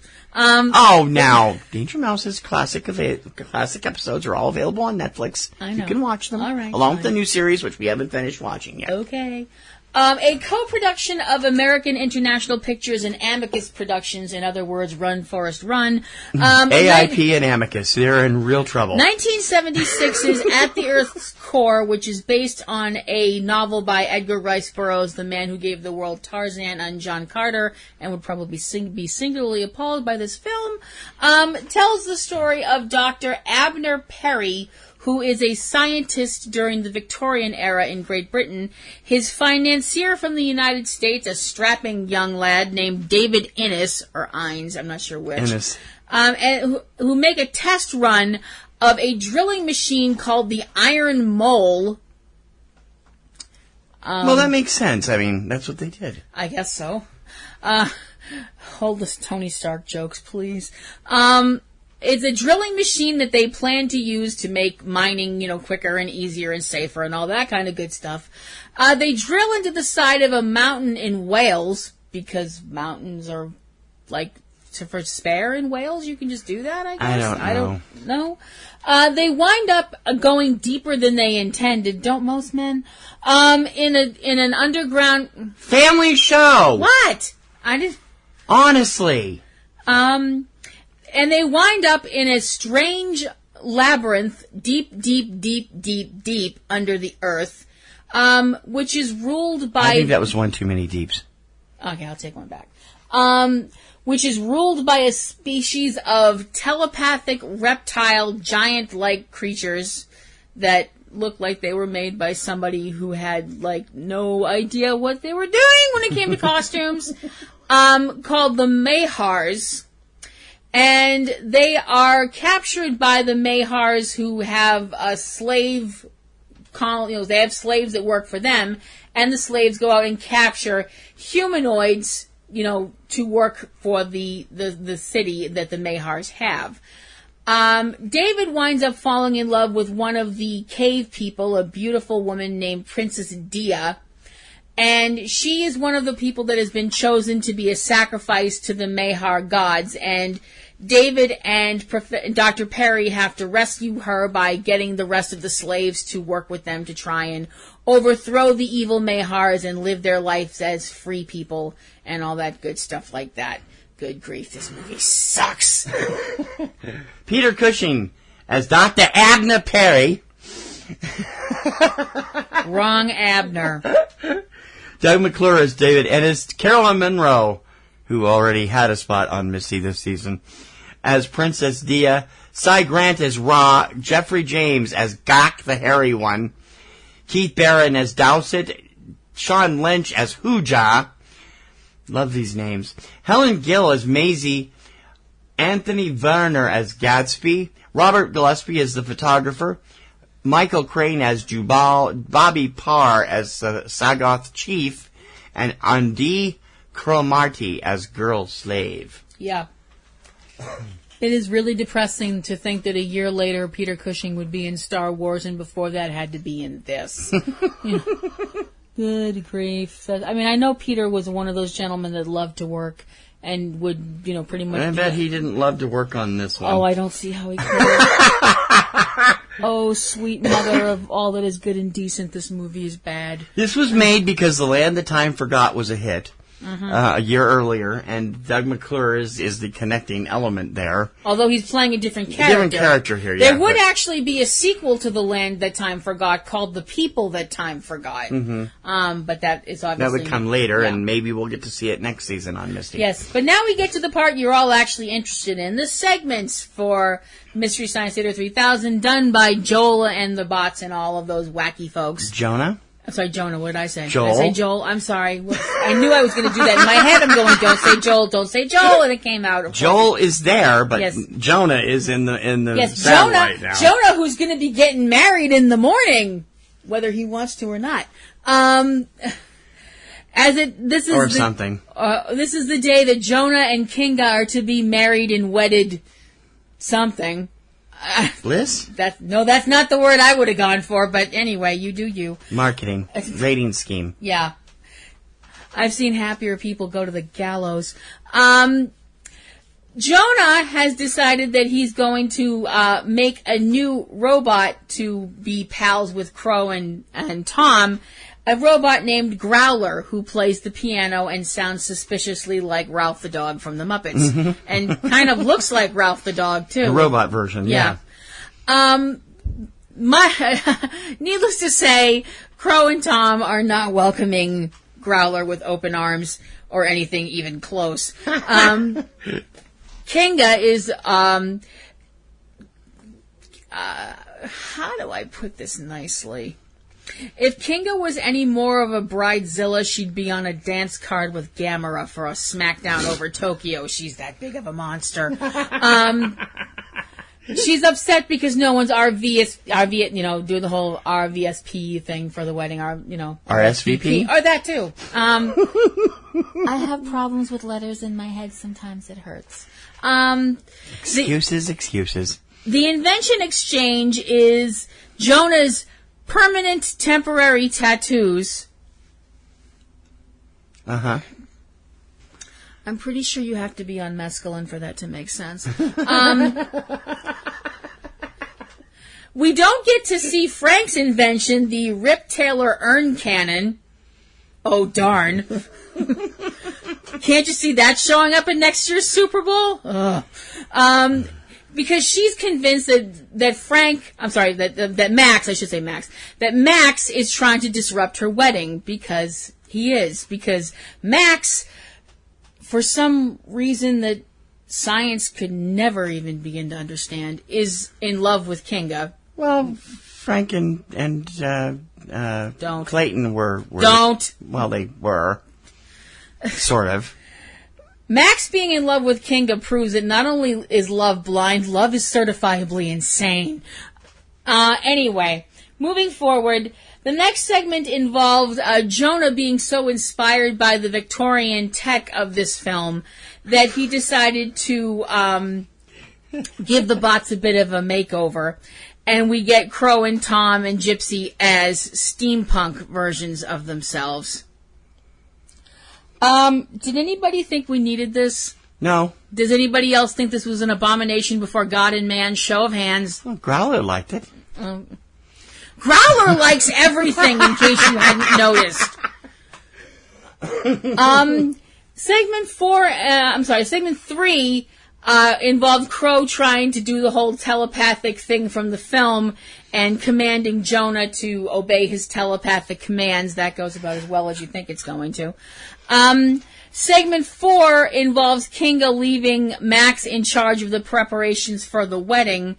And he gets some advice from Doug McClure, who tells him ways to try and make Kinga realize that she's in love with him. Doug McClure in this case being played by Joel McHale, since Doug McClure is actually no longer with us. Yeah. Segment 5 is counting down to the wedding itself. There are lots of observers who have shown up for the wedding because apparently you can hire out crowds of observers. Pearl and Bobo and observer guy, brain guy came by. Apparently you can hire out observers to show up in a crowd. They're like professional mourners or something. They'll just, show up. Yep. Whatever. So we get through most of the wedding, but before Jonah can actually get to the I do part, Max, who's been wearing this key for the last couple of episodes, opens up the chamber that releases Reptilicus Metallicus, who then swallows Jonah, as opposed to Swan's Jonah or Pelican's Jonah or something to that effect, or any other garden bird you can think of.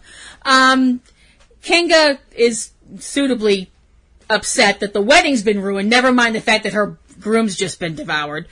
But has he? We don't know. No. It is metal. Yeah, that's true.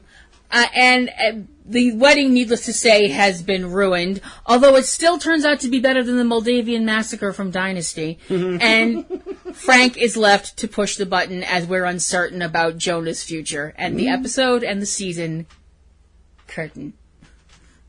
Max. Did I say? What did You said Frank. I don't know why I'm doing You're that. an old school Misty film connected today. I know. I'm very sorry about that. I am. I feel bad. I really shouldn't do that. So that's it for the first season. Season 11, actually, of the new show. We don't know when it'll be back. Assuming it's done well in the ratings. Netflix has not announced it's been renewed yet, but I'm sure it probably will be, because there was a lot of traffic when they were all released in April. Yeah.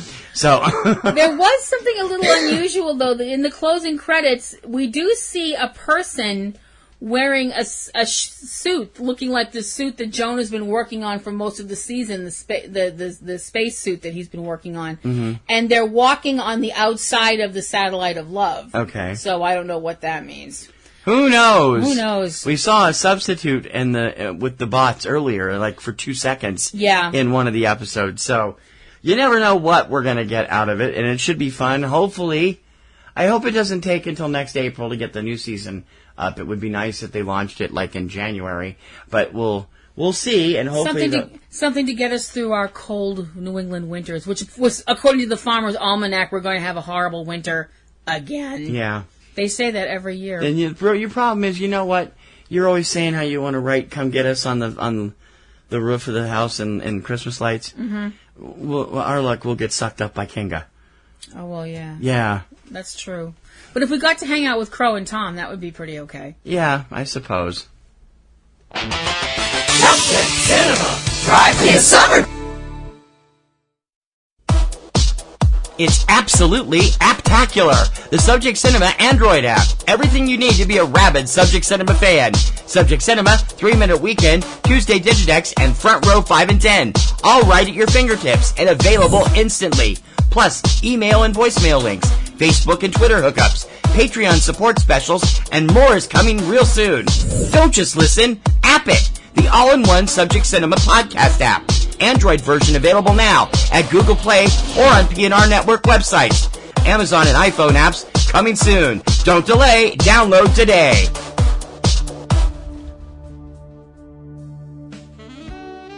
eCinema Boston is your best choice for all the latest news and info about happenings in the world of film here in the hub of the universe. Local theater listings, ticketing info, reviews of local venues, spotlight on Boston actors, the latest film shoots, and a whole lot more. If you're in the Metro Boston area, you need eCinema Boston from PNRNetworks. Once you visit, you will always be back for more. eCinemaBoston.com.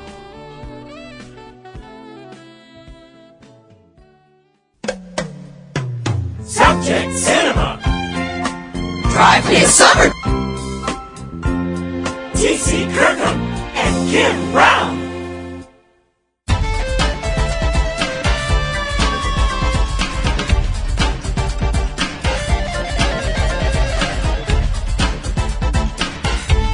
The Silver Stream.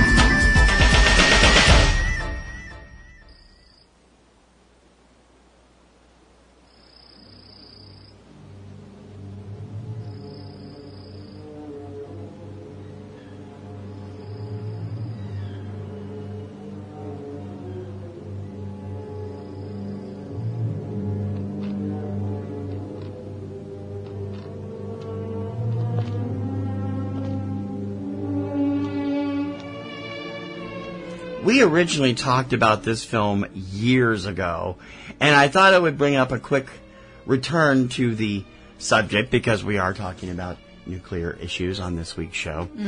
1982's documentary, The Atomic Cafe, is a unique documentary if you've never seen it, and it's made up entirely of footage, newsreels, TV news footage, PSAs and such about nuclear stuff from the 40s, 50s, and 60s. It was directed by Jane Loder and Kevin and Pierce Rafferty. Got a ton of awards when it came out. It's definitely sobering and funny at the same time. You see all these films, and you look at something like Duck and Cover from 1957 and realize, oh my God, what were they thinking? Yeah. You know? It For really- those of you who don't know, you can watch Duck and Cover separately on yeah. YouTube, but it's like, it's a little turtle with a little CD helmet on, civil defense helmet on, and when you see the flash, duck and cover like it's gonna save you from anything. Yeah. It's really horrifying when you think about the fact that there's one of two possibilities there, and neither of them are comforting. The government really didn't know what was going to happen to people when they suggested that, or B, the government did know what was going to happen to people and was disseminating information that would get people killed. You know. Or at least put them at ease. Put their minds at ease. False information that would lull people into a false sense of security. This film is fascinating. It was in 2016. I was happy to announce right here on this show, along with everywhere else, that it has been included in the National Film Registry as being deemed historically, culturally, or aesthetically significant. I first showed it to you about 8 years ago, and you were sitting there with your mouth dropped open. You were laughing at some of it because it's so silly, but a lot of it is so scary when you think about it. It wasn't laughing like laughing at a Marx Brothers. No, it was more of a nervous laugh. Exactly. Yeah. Kind of laugh. It's the I don't know what else to do, so my body tells me to laugh because if I don't, I'll start screaming kind of laugh. Yeah. Which is not comforting at all. This came out in the height of the nuclear movies of the early 80s, which we talked about in the first segment. And it was brilliant. I finally saw it when it was on television in the mid to late 80s on PBS. It was one of those films that I'd been watching for because of Siskel and Ebert raving about it.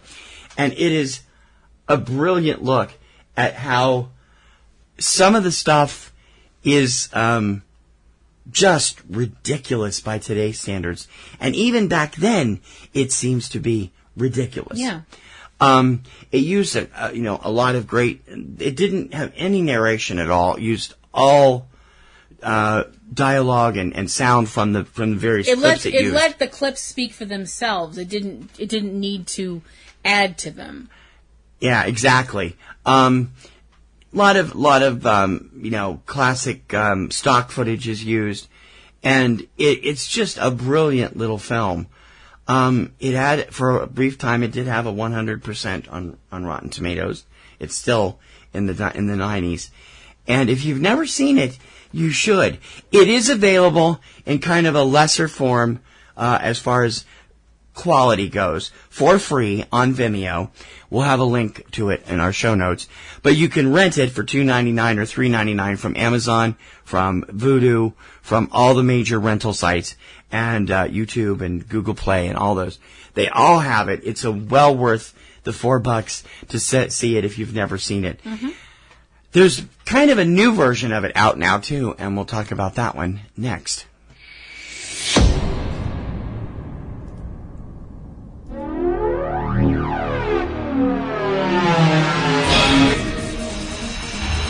Subject Cinema's Drive-In Summer Salutes are co-presented by drive-ins.com, your one-stop source for all information on drive-ins around the U.S. and around the world. You can find it at drive-ins.com.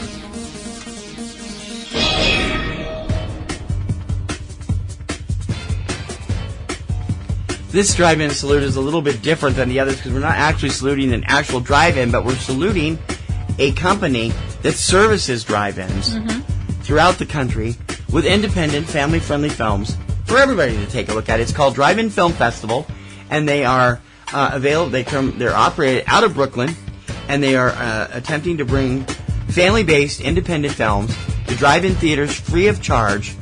They've been doing it for 9 years. That's terrific. And they are continuing to do it every year.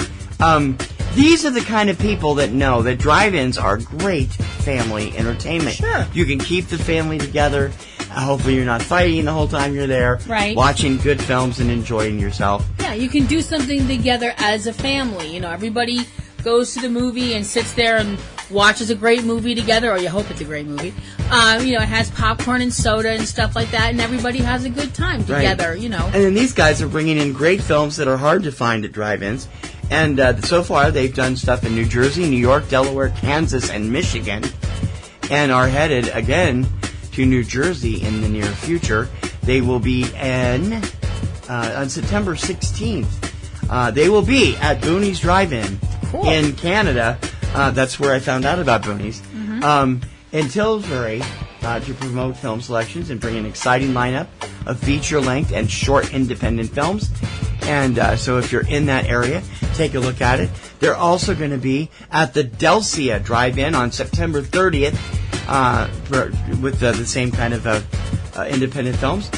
Delcia is in New Jersey, and they're celebrating their 10th they're celebrating the drive-in filmfestival.com is celebrating its 10th anniversary at the Delcia event. For more information on these, links to drive-ins all over the country, the type of films that they're running, and if you're owner of a drive-in and would like to be interested and involved with them, you can go to their website, driveinfilmfestival.com, and get all the information. And they are definitely doing some of the hard work out there. Yeah. And so, to the Drive-In Film Festival, driveinfilmfestival.com, we give this week's off-the-wall drive-in salute. Salute! Subject Cinema Drive-In Summer.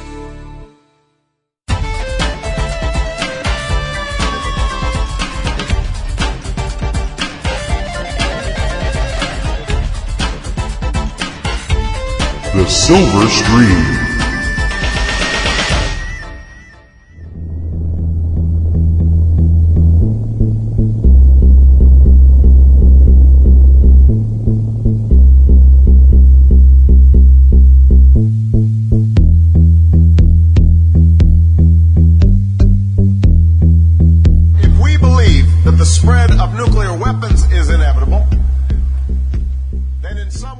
A couple weeks back, I took this film in on Netflix. It is a Netflix original, and it is a lot of it is kind of based in the Atomic Cafe vein, which we talked about a few minutes ago. The Bomb is an hour-long film which follows the progression of nuclear weapons, just the weapons, from the bomb in 1945 to the present day. Right. So it comes forward another 30-some years from Atomic Cafe.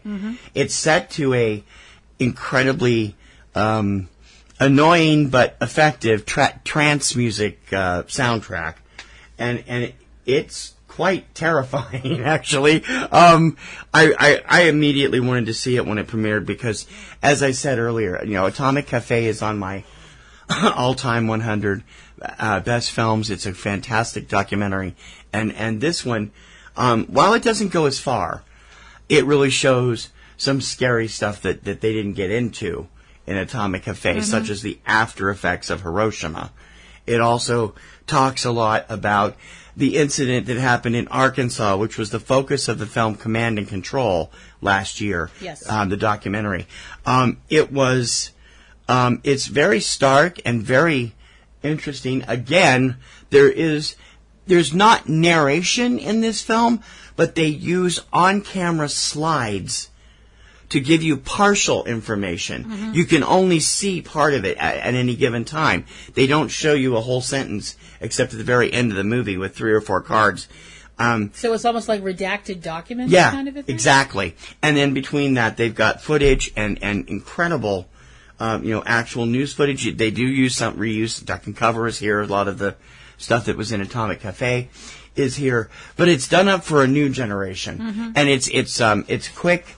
It runs just over an hour, and it's a pretty stark reminder that even now, 70 years almost past, more than 70 years past Hiroshima, the threat of nuclear annihilation still hangs over us. Yep. In this day and age, when our relationships with other countries that have nuclear bombs are getting a little bit tense. I think a little bit more tense might have been a little more a little bit more tense, because let's face it, the one country that's really got bombs that's scary is a lunatic in the top of the government chain. And they shall remain nameless. North Korea. There's what? Oh, I'm not touching that one. Oh no, I am not. But it applies to all the countries. Yeah, the problem is you don't have to be a country anymore to have a nuclear bomb. No, you don't. You don't. You just have to be somebody who has enough money to get a nuclear bomb. Shh. You're not supposed to know that. Well, it's pretty bad when somebody who keeps a rubber duck in their purse has figured out that big secret. That's pretty damn pathetic when somebody... And it's not a giant rubber duck, it's a tiny purse duck. No, it's Fred the purse duck. When somebody carries a rubber duck in their purse just for the hell of it... We talk about something called Fred the purse duck in the middle of a serious review about atomic bombs. Well, I'm just saying, when somebody Honestly, when woman. somebody like me can figure out the fact that, this stuff is a lot more serious and it's not everything is fine like the government wants you to believe, you have a problem. Yeah, you do. You have a big gaping problem. This film is really well done. It mostly is animated. There's a lot of original animation. As I said, it's definitely a computer age, digital age version of Atomic Cafe that's about half as long. And it's well done. It's not Atomic Cafe by any stretch of the imagination, which is just a great film. But for today's generation, it moves fast. It is fast-paced. Be warned, about 2/3 of the way through, there are some very stark, disturbing images, and the music is gone. It's done completely in silence, and it's unnerving, and it's scary and upsetting. It's all footage from Hiroshima aftermath, and you definitely need a strong stomach and a not a weak heart to get through that 5 minutes of the film. Right. Overall, directors Kevin Ford, Sumitri Kashari, and Eric Schlosser have done a great job with compiling the more recent stuff about the craziness that surrounds the nuclear programs in the world, and have put together a worthy, if somewhat slightly annoying because of the trance music, successor. I like trance music, but the music is unnerving, so it fits fine. Yeah. And I actually like some of the songs. That's probably the point, to jangle up your nerves. Exactly, but it might be a little too jangly. Yeah.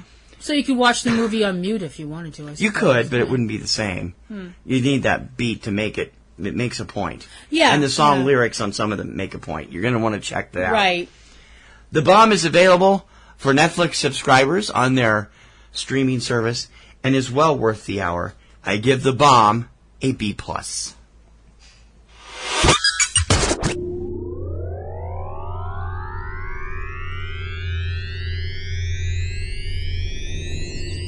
Hey everybody! Today we're playing Farming Simulator 17. We're going to farm, and we're not going to smell like shit afterwards!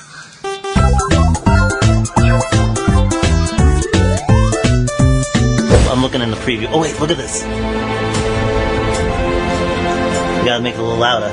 Is this the game, or is this a Christopher Nolan movie? No, this is the game. Wait a second.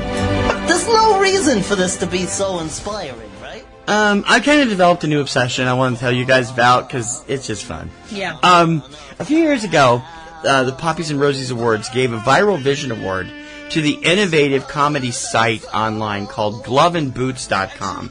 Glove and Boots consists of video productions hosted by Fafa the Groundhog and Mario the Monster. They're killingly funny. They're in their 5th season of regular stuff, and now with help from wherever they're getting it from. They've got a bunch of new equipment, they've added a green screen, and they've added 2 new shows. One of which is a new, completely separate channel called Glove and Boots Gaming. And we have spent hours over the last few weeks watching these things in total hysterics. Which is really kind of ironic because neither of us are real big gamers. We love to play video games, but our systems are all broken. We haven't replaced any of them. No. So... And the games they have been playing, though, they're not really games that either of us would have played very much, I don't think. Well, we might have as we grew up. I mean, we're growing into stuff. Yeah, we didn't really pay attention to any of those. Hmm. We were first introduced. They put up clip segments on their regular channel, and then we realized they had their own channel for it. So we went over, and they do it live, usually on Friday afternoons at 4 o'clock Eastern. And they're killingly funny. I mean, Fafa is the instigator. Mario plays occasionally, but he's usually the commenter up above in front of the green screen. And the first one we watched all the way through. I watched Farming Simulator 17 Part 1 all the way through first. But then we watched, what's the name of the roller coaster movie? Scream Ride. Scream Ride. They were playing Scream Ride, and I don't think we have either one laughed that much in ages. Number one, we need to explain. This is not a serious gaming channel. No. They're playing games, and they're serious about being video game playing fans. They are not, however, seriously taking the game playing seriously. Oh, no. That's part of what makes this so much fun. Nothing was more obvious when it comes to that kind of a thing than Scream Ride. Scream Ride is set in some future time when hellhole. Yeah, the whole thing. They're in that. Do you know what Scream Ride is? It's that the thing we saw on list 25 that amusement park in North Korea that's falling apart. Yeah, or and the one in Iran. Yeah. Oh my God. These are, the whole idea of taking your life in your own hands when you go on a ride. The whole point of Scream Ride is that you are supposed to design roller coasters, these futuristic roller coasters. And the whole point of the game, if I have this figured out right, is that you're supposed to design roller coasters that are fun and exciting and safe. So then Mario and Fafa get their hands on it, and we have fun, and we have exciting. And isn't that the one that's full of unintentional advertisements for Burritos? Yeah. Yeah. Burritos is a small chain in New York City. So as I mentioned, we have fun with Mario and Fafa at the wheel. We have fun and exciting. Here's safe. Here's the open window. Whee! That's gone right out the window and is sailing into the front yard. They come up with tracks going nowhere, which send cars careening off into the water. They have tracks where the cart is on 2 wheels and people just go spilling out. Never mind that these are, human beings. Test subjects, testers. I mean, maybe they always pop up survival though. Well, I realize that they're just, pixels and ones and zeros and all that stuff like that. I don't know. Maybe in the game, maybe they're political prisoners or something, and they're being executed that way. I don't know. Don't go there. It's just. Is this the game with the blimp? Yes. My God, that was There's another part of the game where you're not doing a roller coaster thing. You're basically doing what I have taken to calling the hamster ball from hell. That's right. Yeah. You have a person in this. There's two people in it. Yeah. Yeah, because why kill one person when you can kill 2 people? Yay! You have 2 people who have crash helmets on, which I think is hilarious. Yeah, I'm like, honey, the crash helmet is not going to help you. It may help them identify your broken body parts when they're strewn all over the place. But besides that, no. So you have 2 people in this enormous plastic. I'm assuming it's plastic. Well, it ain't concrete. No. Ball, which I'm assuming has air holes in it, but with this game, who can tell? Oh, for Pete's sake. You're getting too technical. And you launch people from this rotating arm kind of thing. It's like what would happen if Satan designed a pitching machine. It's pretty much. And, of course, you're supposed to actually crash people into buildings and stuff like. This is basically what would happen if you combined The Purge and Disney World. I don't know. I think you're being over melodramatic, but that's okay. And of course they try and hit the blimp that keeps going by. Successfully. And they did hit the blimp, and of course the blimp explodes because apparently someone didn't get the memo about don't use hydrogen in blimps anymore. And while that whole, the humanity thing is playing in my head, I'm like, you guys are either really, really brilliant. Don't kid yourself. She was sitting there convulsing. Oh, yes. Oh, I totally was, Trust me, I am not one of these clutching pearls. Think of the children, people. No, I'm not. The other one was I like the Friday the 13th game. That wasn't funny. Too bad. We haven't watched the whole one of that, though. No, we only watched the highlights. But the other one that really killed me was Farming Simulator 17. This was, there's 2 parts to this, and they're still going to do another part of it later. I find, the first 2 parts, all they did was go through the demos. Mm-hmm. And it's freaking hysterical. I don't know what I find more horrifying, the fact that this is Farming Simulator 17 or just the 17 part, that there's been 16 of these beforehand. I'm like, how many farming simulators do you need to get it right? People have been farming. The demos are hilarious. They show you 3 different types of fertilizer, which there is a sound clip from one of the Glove and Boots episodes they did where they had Mario screaming, "The whole place is covered with feces." They got that in a lot of, at least 20 times during that one, because they're fertilizing with poop, and then they're fertilizing with slurry, and then they're fertilizing with some other kind of poo, and then it's a riot. And I'm sorry, do you really need 17 games to learn how to farm? People have been farming since there have been but you got to admit, some of the stuff where they're taking the hay to the barn and they couldn't get in and out of the barn. Oh, I know. That was a riot. I'd also like to bring up a badonkadonk is the back of a woman, not the front of a woman. No, they know that. They're talking about the badonkadonk on the back of the truck. And then they continued playing honky tonk badonkadonk, which if you've never heard, consider yourself lucky. And then, of course, while they're sewing, they bring up Tears for Fears.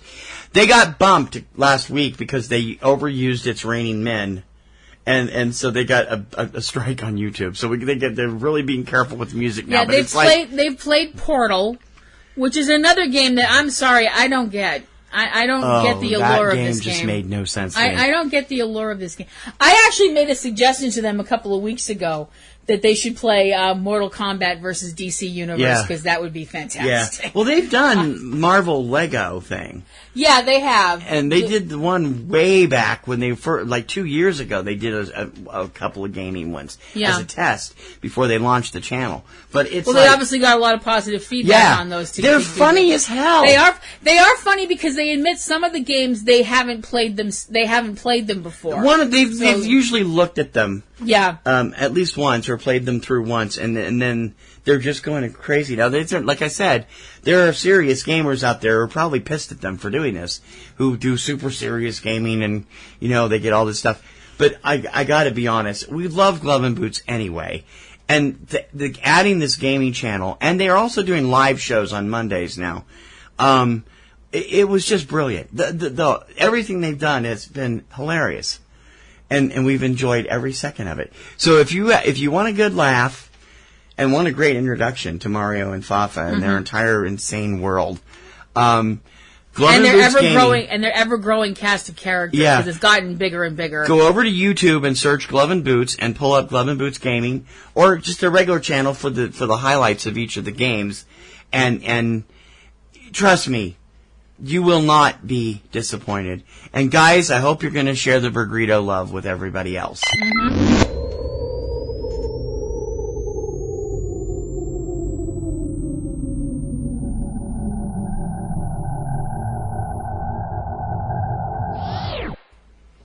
Before we head out today, later, we've got a couple of passings we needed to bring up. Just in the last 24 hours, one of them as we've actually been recording the show this afternoon. Comedian Dick Gregory, an activist, also passed away yesterday, which would have been August 19th of a heart attack. Yes, he was 84 years old. Dick Gregory was a amazing person, did a lot of, he was a comedian, he was a satirist. A lot of his stuff falls under the observational comedy aspect of things. He was a writer, just an amazing person trying to help, people see that under all of it, under all different skin colors, we're all the same people under that, and that, basically something that a lot of people have apparently forgotten. Racism is stupid, Putting it just... It seems to be popping up a lot in the news lately. Yeah. He was hospitalized in Washington, D.C. Because of a bacterial infection and passed away on the 19th. As I mentioned, he was 84 years old. Recorded several records and, many books, quite a number of films. And he will definitely be missed by all of his friends and family and fans and people whose lives he touched. And I think that we definitely want to say a goodbye to him. Yeah. Also, as we have been recording this afternoon, word came to us: legendary comedian Jerry Lewis has passed away. He was 91. Yes. Right? Yes, he was.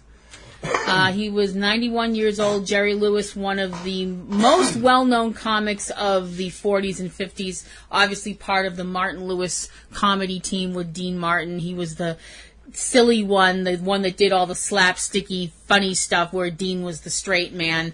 More known to later generations as the gentleman who was the spokesperson for the muscular dystrophy telethon and worked tirelessly to help to find a cure for that with, people sending in money for the Labor Day telethons. When he would be there for 23 hours or 22 hours every year, and every so often you'd hear him go, "Timpani!" and they'd ring it up on another $1 million on the tote board. Mm-hmm. Did a lot of good for them. Yes, he did. He also had his detractors. Lewis has had a checkered reputation in Hollywood over the years, with some people considering him was just a genius and the other people just thinking he was a total jerk. Yeah, I was gonna say asshat, but obviously somebody in Animaniacs held a grudge. The character of Mr. Director in the animated series Animaniacs was obviously a not too subtle swipe at Jerry Lewis. And don't forget the clown. And also the clown. Yeah. Which was the other side of Lewis. Yes, the other side of Lewis. Yeah. And also dealt with probably one of the most controversial films that has never been seen. But now might be. Jerry finally gave a copy of his infamous film, The Day the Clown Cried, to, I think it was the Smithsonian, I might be wrong, with orders that it could be released after his passing. Mm-hmm. But there's a intergium there. I think it's 5 years. This is a film which, honestly, if you think about it, it's just the original version of Life is Beautiful, which Roberto Benigni won an Academy Award for. Not really. It's similar. There are similarities, but there's also big differences. People, at one time he was actually going to let it be released in like 81 or 82, mm-hmm. and then he changed his mind again. And, people who've seen it says it's a terrible movie. Yeah. Jerry Lewis's comedy in films like The Patsy, Who's Minding the Store, films like that, it's an acquired taste, and some people never acquired it. And French people apparently did. They thought he was a genius. Yeah. So there's that. So we should pay our respects to Dick Gregory and Jerry Lewis, two people that touched the lives of thousands and maybe even millions of people, and we wish them... We wish sympathy to their families and offer them to take a final bow.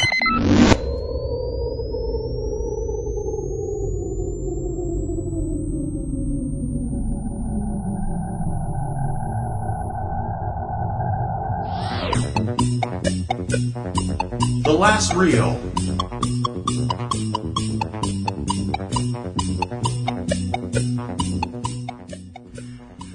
I think this is the second time we've touted him for doing this. Yeah, I think so. Johnny Depp is making the rounds of the Children's Hospital again. Yes. as Captain Jack Sparrow. Yes, he was at the BC Children's Hospital Foundation in Vancouver. He must be shooting there for something right now. I don't know. Yeah. Maybe.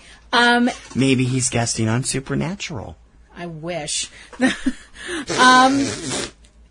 And he showed up as Captain Jack Sparrow, standing outside the hospital. Going, where's the rum? Do you know which way to the hospital? You know, doing the whole Captain Jack voice. And he was visiting with a lot of the patients, and I think that he is in Canada filming a film called Richard Says Goodbye. And he went to the hospital and was visiting with all of the kids and some of the adults as well, I guess. And I think that is absolutely lovely. I think it's a wonderful thing when you hear about actors going to hospitals and things to try and cheer people up. It really is. But you know, some people, when they go in costume, it's them in costume. When Johnny Depp shows up as Captain Jack Sparrow, he is Captain Jack Sparrow. Depp has always been a completely immersive actor. Yes. He puts everything into his characters, even ones that people don't want to see, like that Transcendence thing. Or what was the thing that got all the Golden Globe nominations that was a terrible film? The Tourist? Was that the name of it? Mm-hmm. Here, Captain Jack, you've got to take over the personality because he buries himself. Yeah. And he's good at it. He was at the hospital for more than 5 hours, even seeing little babies and stuff all the way up to the teenagers that were in the hospital. And there was one teenager that was like, I knew I was going to have surgery this morning, but I never expected to wake up and get a visit from Captain Jack Sparrow. It's like, that's awesome. That's when you realize they gave you the good stuff, and then you realize, oh no, wait, he's really here. So I think that is wonderful. Johnny's a parent himself, so he knows, he can understand that I think every parent has that thing when they go to a hospital, even if they're just visiting somebody else. Yes, he is a parent. Why is he letting his daughter do such crap? Well, you gotta let yoga hosers. What? Well, seriously? You gotta let your kids fall down every once in a while. Why do we fall down, Bruce? That kind of a thing. Anyway, I just think that that's really lovely, and I think that him, like I said, he's a parent, so he can understand what other parents must have to go through when they know that their kids are in the hospital for something really ill. And for him to be able to be there to distract the kids and give them something happy while they're in what could be a very scary situation, I think that's really lovely. Yeah, so to Johnny Depp, hats off to you. We'll get you some more rum. Yeah. And that's the last reel for this week.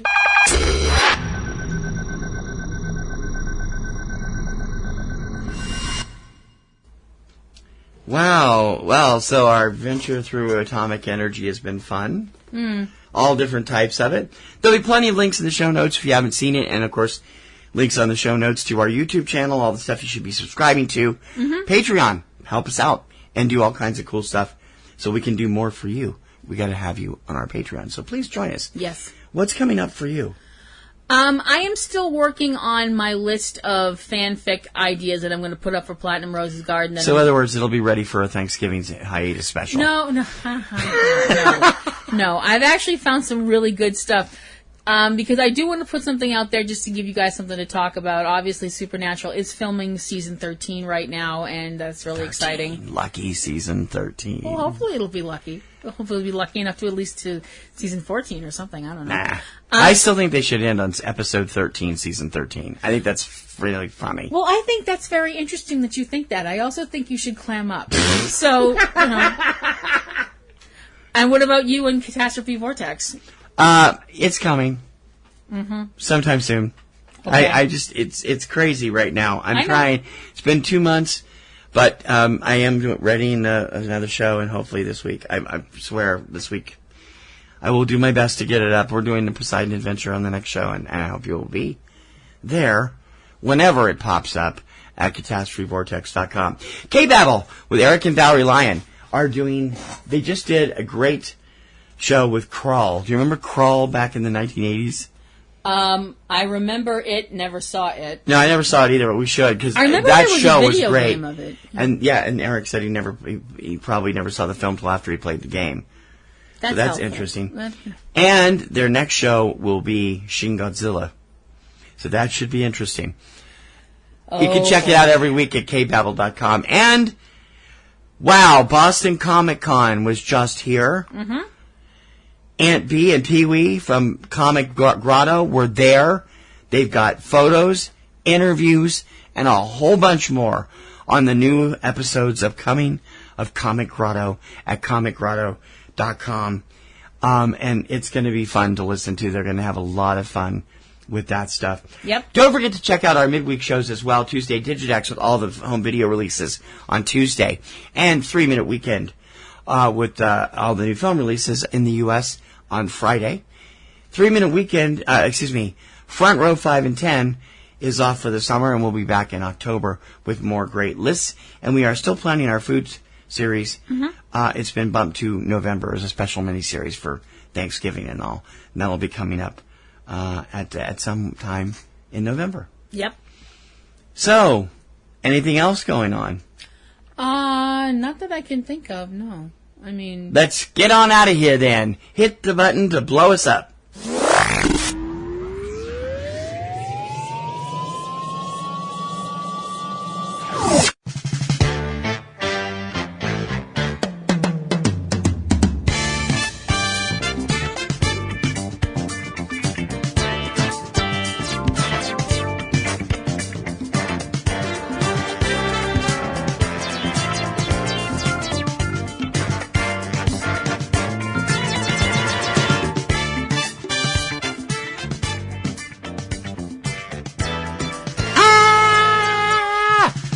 For Subject Cinema, I'm T.C. Kirkham. I'm Kim Brown. May your popcorn always be buttered. And may your roses always be in bloom. We'll be on the road again next week with Subject Cinema's Drive-In Summer. Don't forget Monday Protective Eyewear.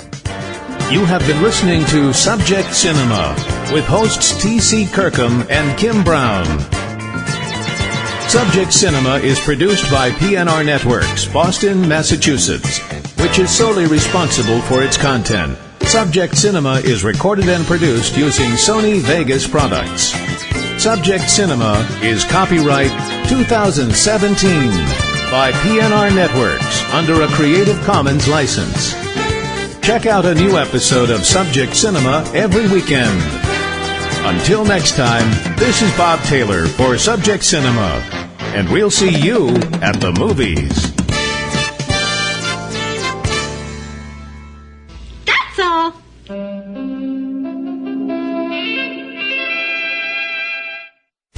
Podcasting's choice. From coast to coast, continent to continent, right here 24/7.